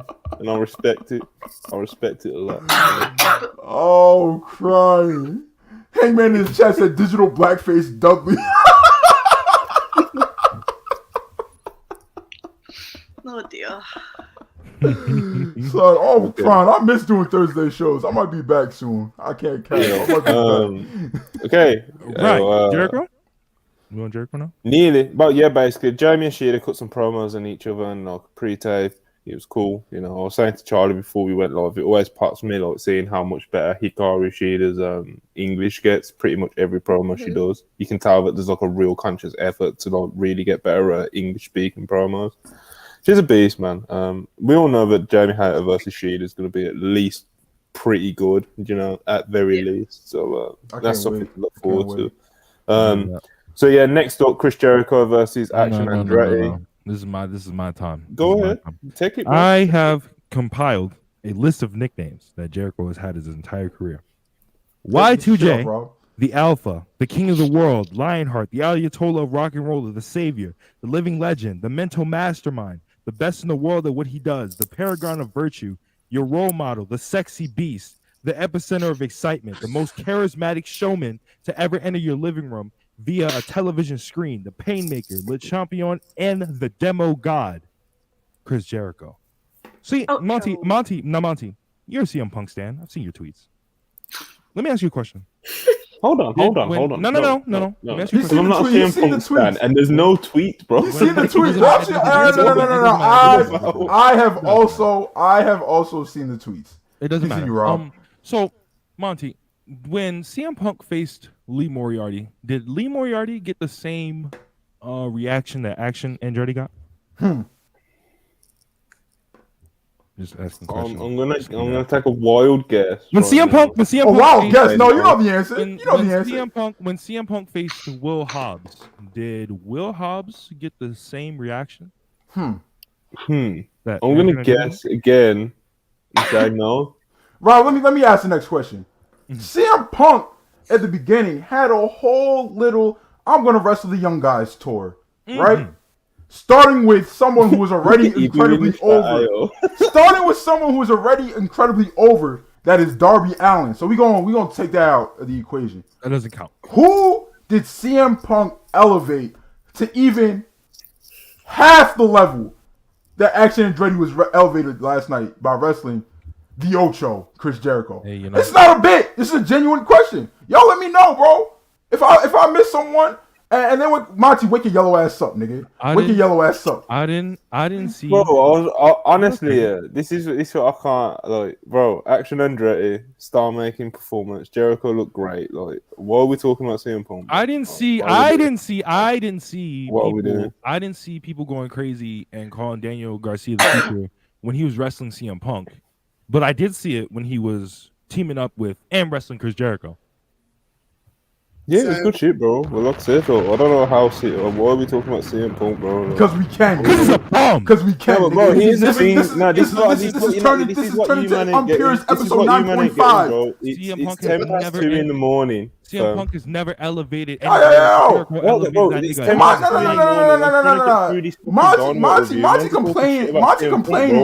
complaining. Nobody told you to live in a fake time zone, my nigga. Nobody made you do this. Live in a real time zone. All right, how about that? America. Fuck yeah. Did you like Jericho versus Andretti? Did you like it? It was awesome. It was genuinely awesome. I rewatched it today. Awesome. It was awesome. It was great. Yeah. I don't know. I just think Jericho is better at elevating the young guys in a certain locker room than a certain wrestler. Get your shit on. Did y'all see the quote today? You put it on the page, Monty. Let me pull it up right quick. Go ahead and read that, Chris. Go ahead and read that. Bro, it'll take us 10 minutes with Jericho. With fucking Chris is into that. We'll be waiting for 20 minutes. Yo, you gonna let that nigga get you like that? Yeah, you gotta. I've got it in front of you right now, Chris. Here's the quote. Before we cool. Here's the quote. Action Andrade had a match one-on-one. Action who? Action Andrade is crazy. Action Andrade is crazy, Chris. It's Andretti, bro. Andretti. Yeah, y'all got it. No, y'all gotta let me get it. Action Andretti had a match on one of the streaming shows with QT Marshall. It was dark. It was just dark. Had a match with QT Marshall on Dark, and Chris Jericho was watching the match and decided that at that moment, he was like, He is a star.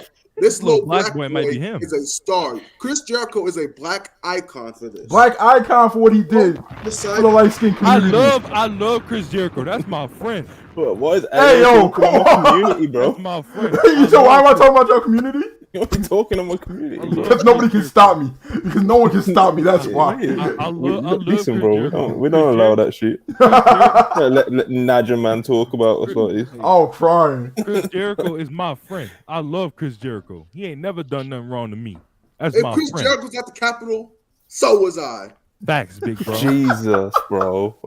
I was the getaway driver. Crazy.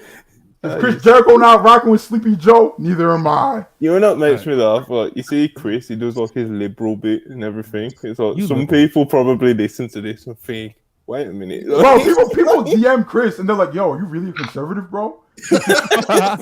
No, bro, he's not really a conservative. I think I don't remember what it was I said on I'm Curious, but I got a DM from somebody asking, yo, are you black? And I was like, what? They're trying to pull a hangman on you? I'm about to say, bro. That's like, crazy. Bro, Hangman posts selfies like to this day and still gets that comment under Nigger. You're black. You're black. No, my favorite one was. Let's finish Dynamite. You know, Monty, he live in a okay, time we got a zone quick and shit. super chat. Young Dende 999. Action Andretti putting light skinned Africans on the map and taking down jobbers. Alhamdulillah. Shout out to Alexia and Charlie for holding this episode down and noted anti-black figure Mandy McMahon. That is crazy. appreciate the super chat. Nah, that's a fact, Dende. Yo, what country is he from, Dende? Or what country is his people from? Also, Monty is a noted anti-black figure in this community. That is crazy. Just ask Black Fed Twitter; they'll tell you. One more. Far 5222 $5. The first one page of 2023 falls on a certain. If Jericho ain't there, watch out. That is crazy. Wait, I don't get it. Oh, crying. But yeah, if Jericho. Jericho ain't there, lost. I'm gonna be right there with him. That's a fact. Yeah, for those of you who don't know, because we haven't actually said it yet, Action Andretti defeated Chris Jericho last night. Clean. Probably the biggest. With I believe it was with a standing. Running shooting star press. Yeah, standing shooting star press. It was Like I said, clean. Obviously a huge shock. The crowd was into it the whole time. The crowd was rocking. The crowd was like heated. Bro, I couldn't believe how into it the crowd was. Like right at the beginning of the match, bro. Really they were like, into it. Yeah. They're just like, fuck, we won't get behind this guy for some reason. Yeah, man. Dude, yes. It was beast. The "Let's Go Jobber" chants that were going around was so fucking funny. Because I don't think throughout the match there wasn't like a single section that stopped cheering. Like it would just be random sections that would start like a chant. Like they tried doing that, oh, let's go Andretti, you know, and then another match was just like another section was just like let's go Jobber. And so it's like it was just like the whole crowd was just chanting like screaming like random chants, and it was so fun. Oh my god, I loved it. Yeah, it looked really. That's how it came across on screen as well. Like a real fun time to be there and see like this moment. This, as Dave Meltzer calls it, a happening. You know, seeing this young, relatively unknown guy, you know, beat one of the biggest stars in the business today. It was really good. He literally had like 3,000 followers on Twitter going into last night. Like, it's not like I've seen him wrestle before on multiple occasions and shit. But it's not someone that was like well known. It's not like a super like indie darling or anything like that. Like so, it's awesome that it's gonna happen. Yeah, and like Chris was bringing up earlier with the Dave quote that he was attempting to read out. Jericho watched Andretti. You read it. Jericho watched Andretti a few months ago in a match with QT on one of the AEW dark shows, and it's apparently as soon as he saw him on that show, he was like, I want to work with him and, you know, try and make him a star. So apparently there was like a few complications because obviously he had the Ring of Honor title, so we couldn't lose or anything during that. And as soon as he dropped it, he actually had less than 2K. As soon as Jericho drops the belt, he wants to put a young black man over. Bro, this nigga had less followers on Twitter than Rob of all people, bro. Like, come on. Crazy. And then he became a star overnight. Showtime Spurs, $10, appreciate it. Agendas aside, WWE really needs to figure out how to engage their crowds again. The difference between Monday and yesterday is crazy. It's not happening, bro. It's not happening. And you want to know why? It's because you know what though. The SmackDown crowds are pretty decent for the most part. AEW Dynamite, like last night was like almost like a throwback. Like that's how I envision a Dynamite crowd. Yeah, was like last night's crowd.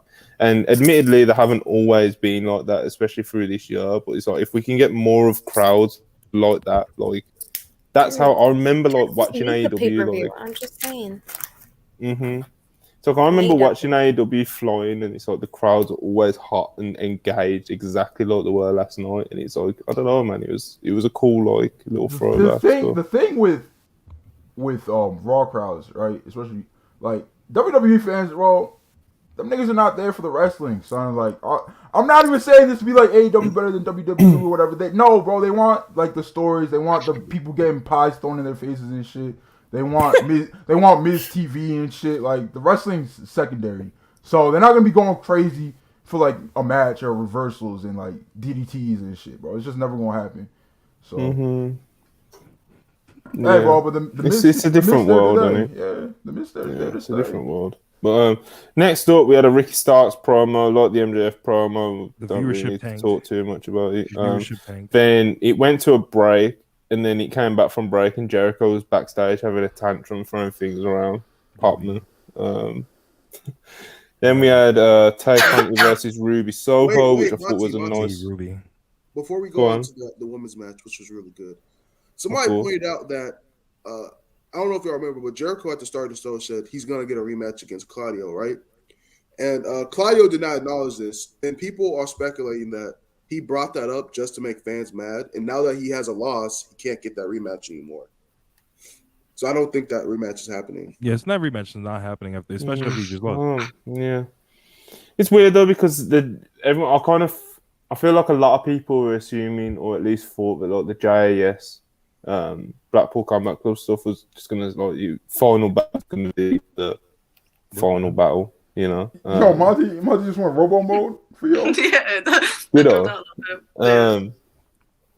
So yeah, a lot of people thought that was gonna be the end of the feud at final battle, and then clearly, Sammy Guevara was facing Moxley on Friday, so there's still some hangover. Well, Mox's promo made it seem like, all right, man, like I'm gonna get this Sammy match out the way, and that's it. Yeah. You feel me? Because as much as y'all like to cry about Sammy Guevara, his quarter ratings do very well. All right, and then Mox is obviously Mox. Y'all said we need stars on Rampage. We need people that people are gonna watch. Well, y'all cry on Twitter, but the numbers say something else when it comes to Sammy Guevara. All right, and Mox is Mox. These are the matches that people were asking for on Rampage. So niggas can cry about BCC versus JAS still going, but if this is the end right here, then just shut up. All right. Yep. Yeah, it looks like get it over and done with. Put a nice bow on it. Hopefully, because I remember Sammy and Mox's last match wasn't that amazing. So if they can wrap up this feud with a nice little, something, it'd be really cool. At some point in this show, when I was skipping through Dynamite and noting down the notes for the show, I missed out the Britt Baker promo. I'm not sure where about in the show it was, but I know that we had a backstage promo of Britt Baker where she was challenged by Sky Blue, and Britt Baker's also going to be on Rampage. So like AO was saying, more big stars on the Friday. Like, yeah, she's wrestling in Sky Blue, who asked for that sort of thing, but it's like, still big stars, Rampage. You know what I mean? Hopefully it does something for the viewership. So there's that as well. But yeah, next up, Tay Conti versus Ruby Soho. This is Ruby's first match back in a minute. What, Rob? Nah, did you see? He said nobody watching for Sammy Guevara, and I think that's AO and the rest of the guys going cry, Peach. Nah, that's Monty. That's Monty. Just casually say it to me like that. $5 going off Showtime Spurs' comment. The watch along in the Discord for Raw this week was hilarious. We were just talking ish for almost 2 hours straight. Shout out to the Discord. Speaking of Discord, join the Discord. Links in the bio. Yes. Yeah, man. We got you. I like the video. Yeah, like the video. And leave a comment after. Discord, you see all you people who want AO to be elected president of Wrestle Fury, like he's the president. I'm the president of Discord, man. Like that's my domain. Like, That's Monty what got no that's- power over. I mean, Monty got mod powers and shit, but I could snatch that shit from that yellow ass nigga whenever I want. You feel me? So Crazy. pull up to the Yeah. Discord where Pull up there. no light skin shit is allowed. But yeah, this was Ruby's first match back in a minute, I think. Yeah, she was out with like a broken nose, and it was Tay Conti done it in the mixed tag match that they had, so it made sense for her to come back and wrestle Tay. It was a nice little match, man. Tay put in a nice like piece of shit heel performance. Yeah. Ruby, as always, was great. You know, nice bit of business, man. Nice bit of business. She looked like Has the anyone Tay- got anything they wanna?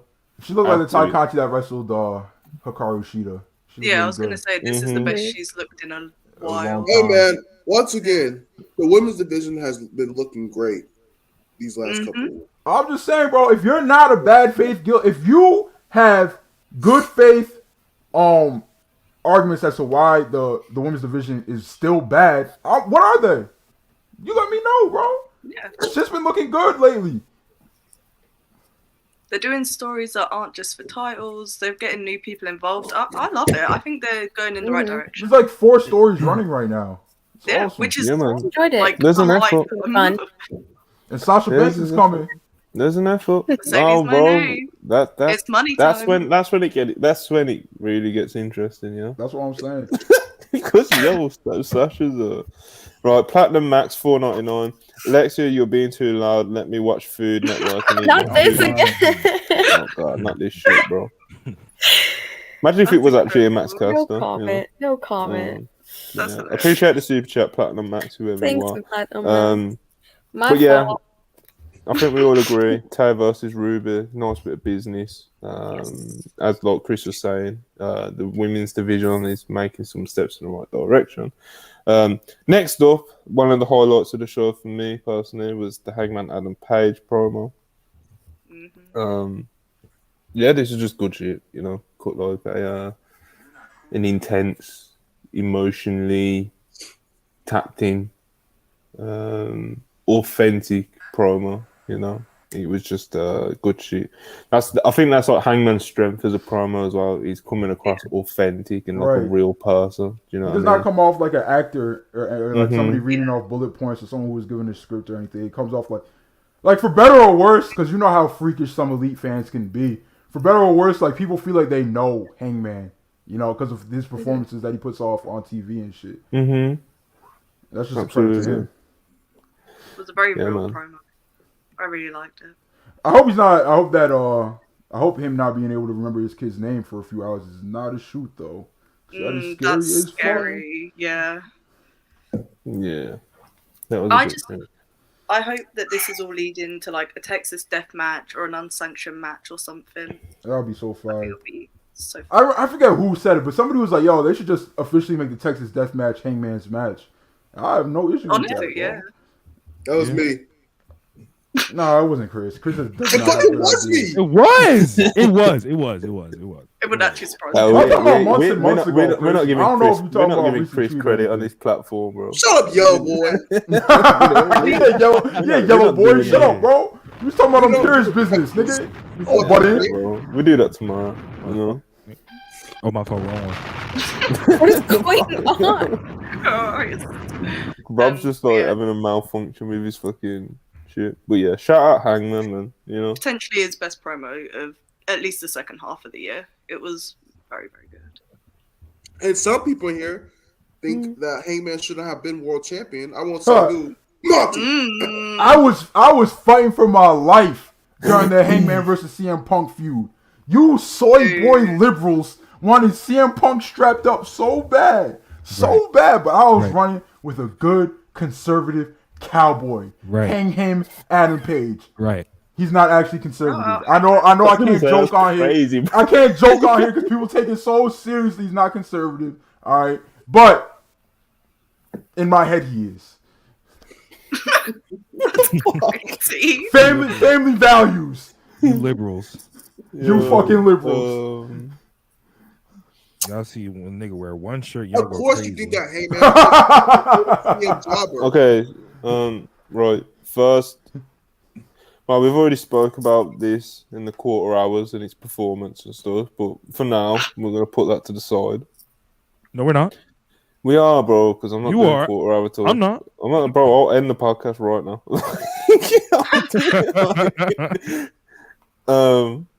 Ricky Starks challenging MJF for the AEW World Championship and the Dynamite Diamond Ring. I thought this was a good bit of business. You know, the crowd was behind Ricky. The crowd was against MJF. It was quite, you know, kind of like the classic main event sort of thing. I think there's still meat on this, to be honest. I was worried going into this week for like, you know, it's MJF's first title defense, and he's meant to be like the new like top dog. Do you know what I mean? And he's cheating to beat Ricky Starks, who has never been, up until this moment in the past couple of weeks, has never been presented to us like a fucking top guy. So it's like, if Manny was here, he'd be kicking the shit out of it. You know, it's something he like quite specifically said he didn't want to happen. He wanted MJF. Nah, bro. No. We can't start giving MJF clean wins, bro. He's already getting cheered. Like, come on, son. We know, nigga. He has to cheat.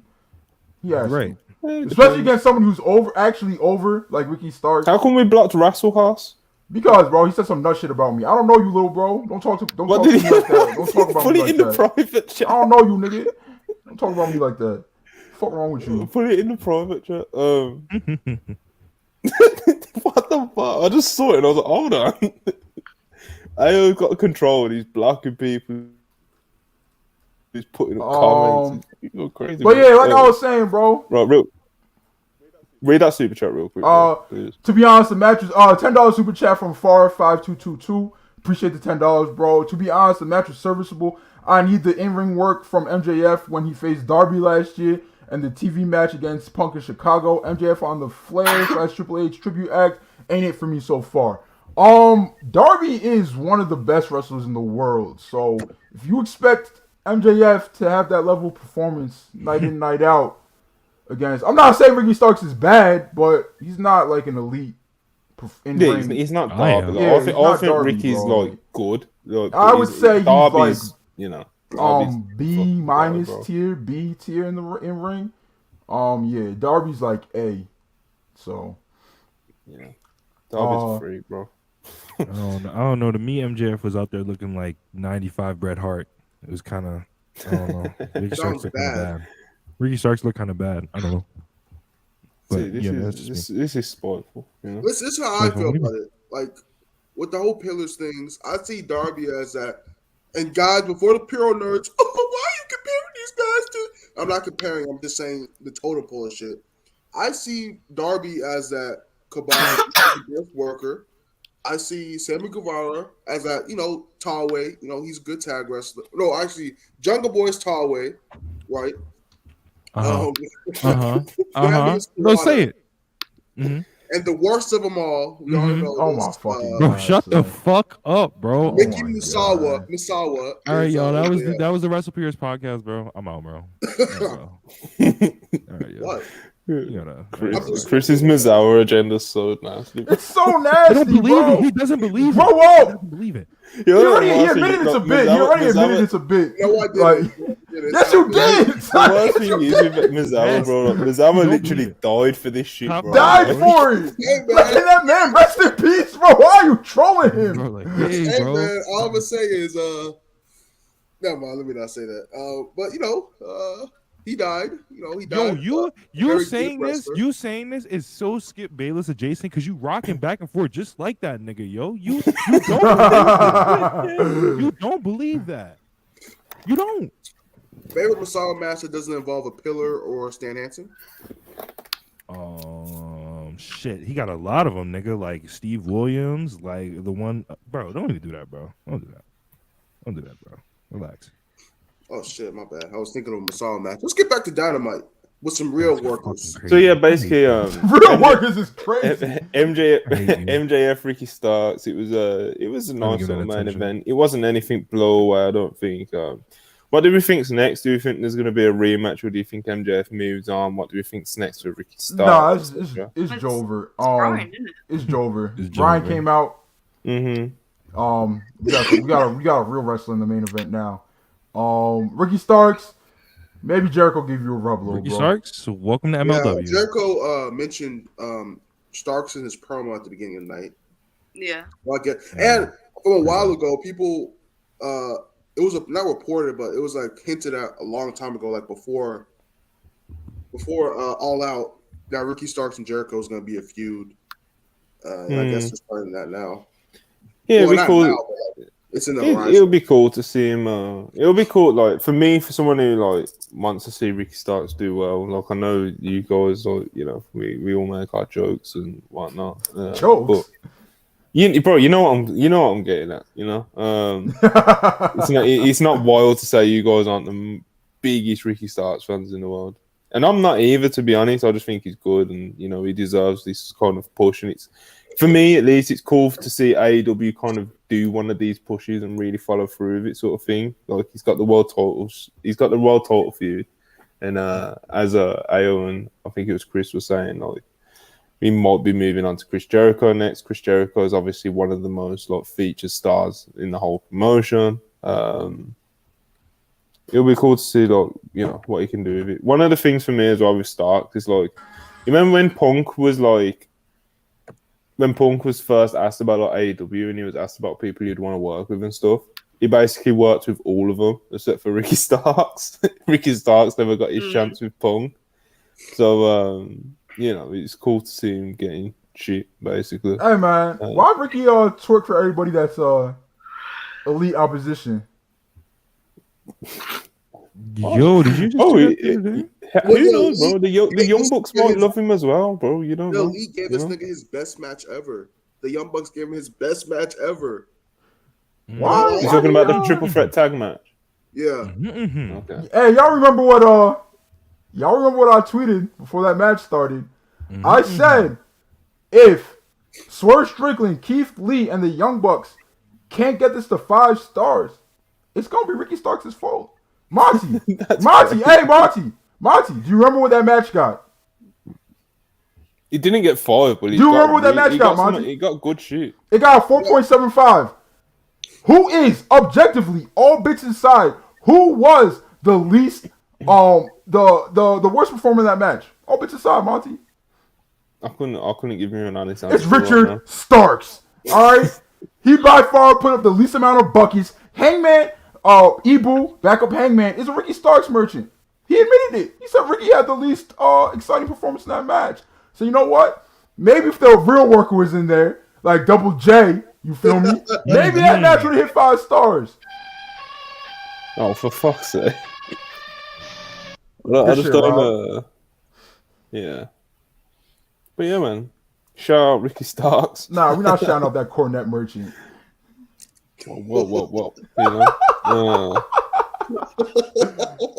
What's been announced for Friday? Does anyone know anything interesting that's been Just kidding, guys. I always like to see a young black man doing his thing. No, I don't. I know what the matches happened, but I don't know if they've been announced yet because there was a Rampage taping last night as well. I just looked at it. Moxley versus Sammy FTR promo. Dustin and the Best Friends and Orange Cassidy versus Trent Seven and Kip Sabian. Or no. I may be wrong. Yeah, it might be Best Friends. Trent Seven, Kip Sabian, Butcher and the Blade against Best Friends. Oh, okay, there you go. Orange Cassidy and Dustin. Monty, you're a genuine FTR fan. So are you excited for this Gun Club program?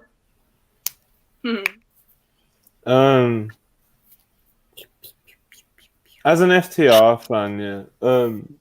When they were on Dark and shit, and they would work jobbers, like FTR went through like this phase, where they would wrestle different styles and different like layouts of matches blatantly just to pop themselves. Do you remember the Waves? Do you remember the Waves and Coles match where they were building up to this hot tag for ages? When one of them fakes an injury and just does a roll up, like they were doing like loads of like just out of the box things just to pop themselves.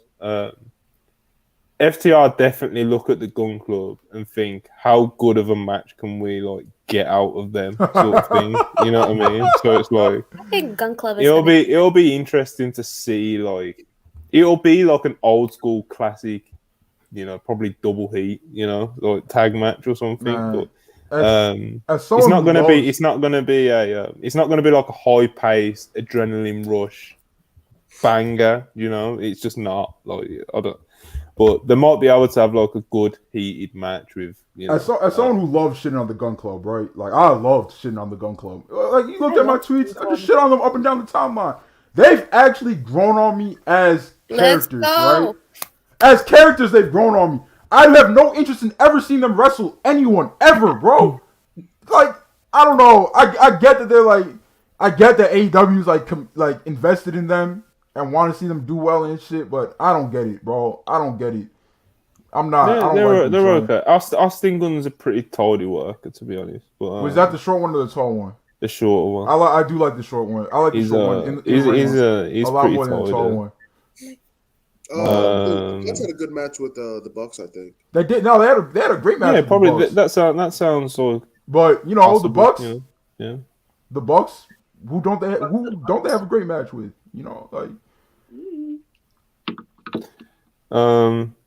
Fair. But also, is FTR? Are they gonna retain against Bishamon? It looks like it. They probably. I don't know. You know, I'm not tapped in enough, bro. Like, I honestly thought I thought the direction was going to be Aussie Open wins and then they drop it to Aussie Open Kingdom. But then, literally like the day before, I was listening to Dave Meltzer on Observer Radio.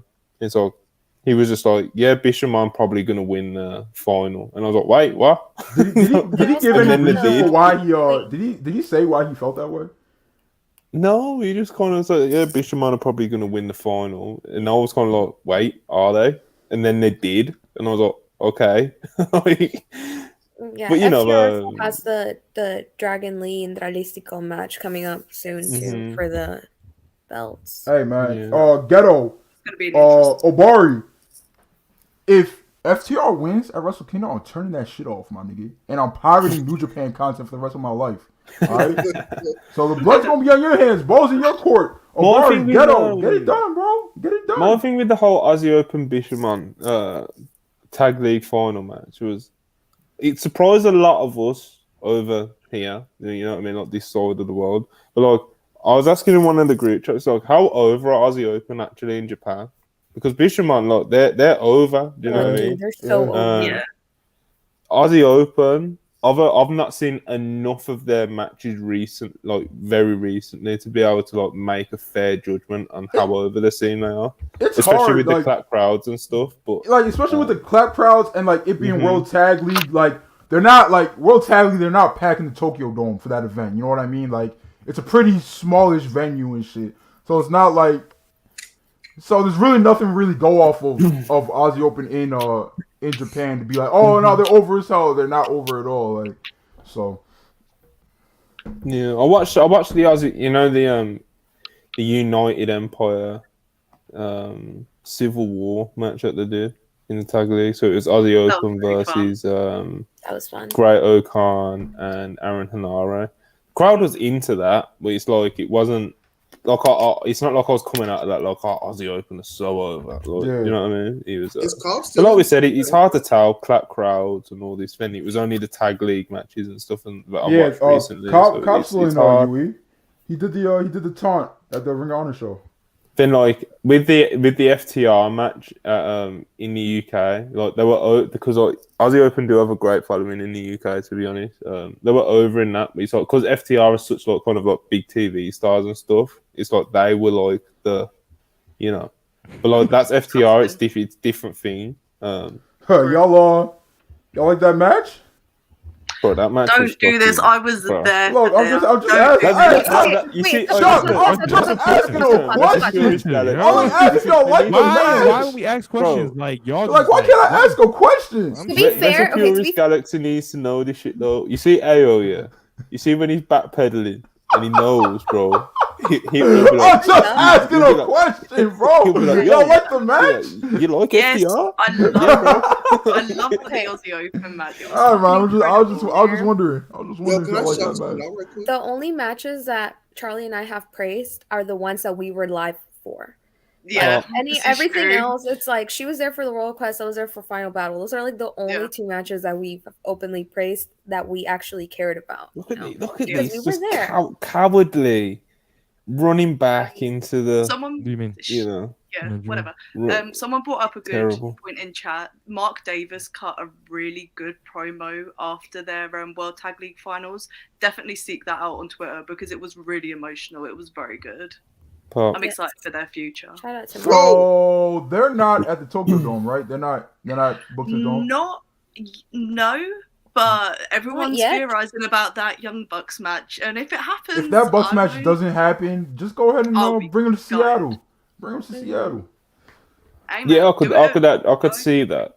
I could read. They killed it every single time they've been on AEW television. Yeah, so. the crowd will remember them as well as like Yeah. Ospreay's guys. You know? Yeah. Like, the crowd will definitely. Because remember that first appearance, they're like, everybody's like, who the fuck is Ozzy Open? I knew it. Like, I watched Strong like all during the pandemic and shit, and a little bit after the pandemic. I don't watch that shit no more because they've given up on that show. But you know, Ozzy Open killed it on Strong for a long time, so I was excited to see him on Dynamite and shit. But everybody else was like, who the fuck are these guys? Yeah, people are like, who's this kid in a cape? I remember somebody was like, somebody said, why are they just like Piccolo, bro? I was crying.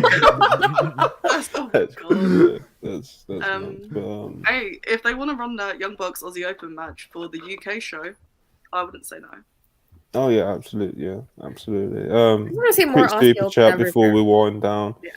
Pop me huge. Darren Walker, 5 pounds. Oh my god. Does Anna the Goat return on Sunday? If not, can she replace AO next Thursday? I don't actually know if she's available on Sunday. Darren, unfortunately for you, little bro, I'm the biggest fucking draw in this territory. Men lie, women lie, numbers don't. Darren versus AO is my favorite fucking live chat feud. Monty, do you know this nigga, bro? Nah, bro. Well, I know him from live chats and stuff. Okay. Yeah, no, he's always been a good supporter. Yeah, we appreciate you for the support, bro. But shut the fuck up. Darren. Also, I want to shout out for the first time in a long time, we are going to have a nigga in the Tokyo Dome at Wrestle Kingdom. Shout out Leo Rush. Hey, who's he wrestling? Leo Rush. He's him and Yo versus the Junior United Empire for the TJP and I need Akira. Oh yeah, because they won the junior tag. That'll be really good as well. That's the first. That's a nigga in the Tokyo Dome for the first time since like 2017. Yeah, man, obviously Leo's like awesome anyway. Yo, perfectly serviceable in that situation. In like Catch 22, bro.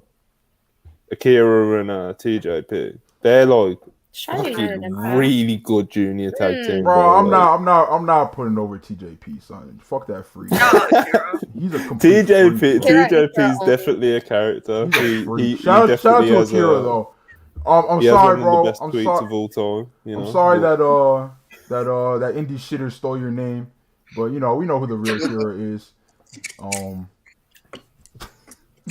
I need does Leo Rush and Yo have a chance to win? Also, Yo owes Leo Rush 50% of all his New Japan checks for life because he saved that little boy's career, son. Oh my god, bro! Saved his career. Yo was finished. Yo, it was nasty watching all these shows this year, and Yo was just doing absolutely nothing, putting up no points, doing absolutely nothing, nigga. Just being a generic, just basically being a generic babyface.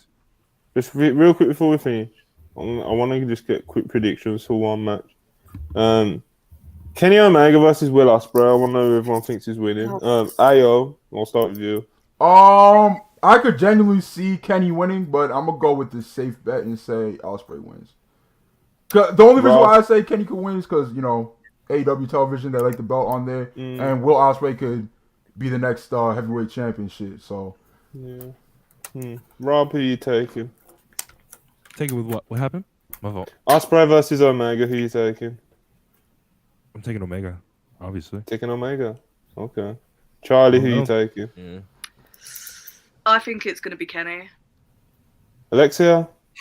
I think it's gonna be Osprey. Chris. I think Osprey's gonna win only because I also think Okada is gonna win. I don't, however you feel about that. I think Kenny's gonna challenge him at the end of the show for the Wrestle Kingdom night 2. Wait, so you think Kenny's gonna lose the United States Championship match and then get a heavyweight championship match? Yes. All right. I'm not going to shit on your bookie, Chris. It's Kenny. Yeah, I'm not going to complain about more. I'm not going to complain. Hey, never mind. You got it. I love how you're just like, yeah. That's what I'm saying. Oh, I have something to say about this. Is what I'll say. We should all give star predictions on that match.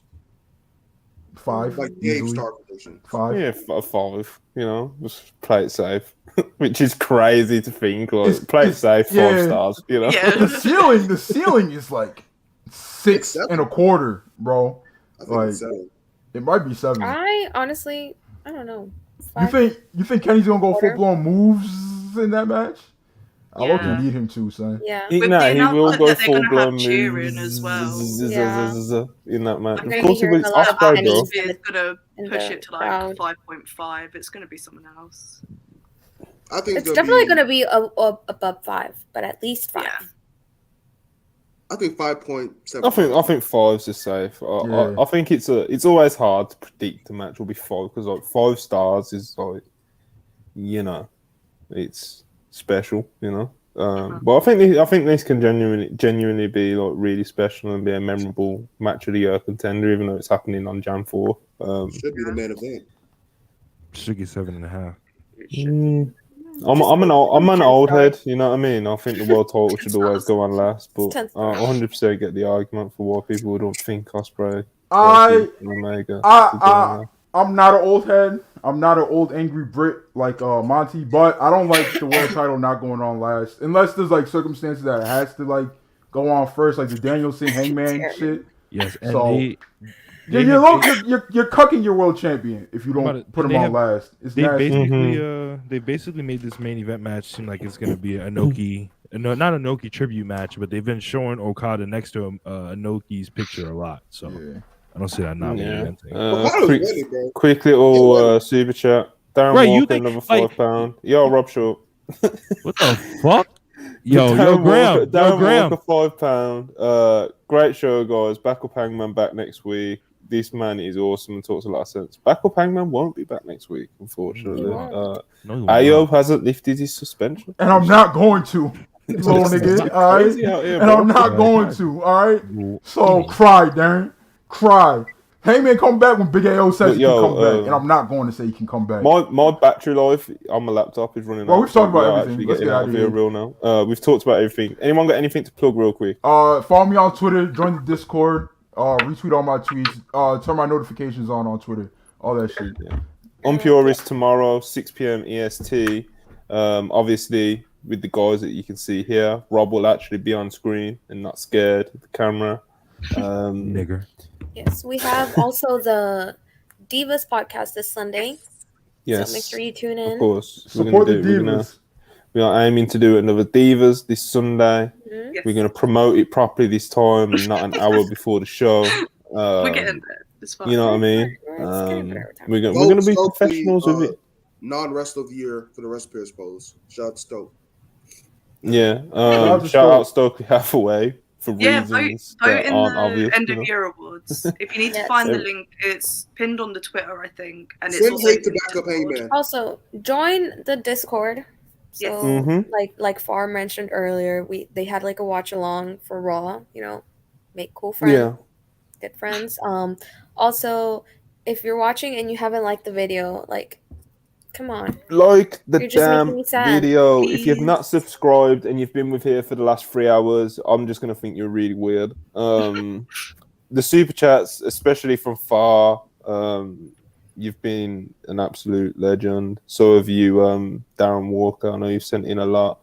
Showtown Spurs, any of the others, if I'm forgetting you, we appreciate you all always. There was something else I wanted to read. Yeah, if you want to vote on the Wrestle Purist Awards and you can't find it on Twitter or anything, you can literally just Google Wrestle Purist Awards and it'll come up at the top. I've tried it myself, so we've got those Google rankings now. So happy And leave days. a comment when we go off it. Yeah, when we end this broadcast, leave us a comment. It all helps. The likes always help. Obviously, the subscribes always help. All that good stuff. But yeah, we'll be back tomorrow on Fury, 6 p.m. EST, 11 p.m. UK time. I've been me, Ayo, Rob, Chris, Alexia, Charlie. We all appreciate it, and we'll catch you next time. Like the Peace. video. Yes. Like Bye, guys. the video.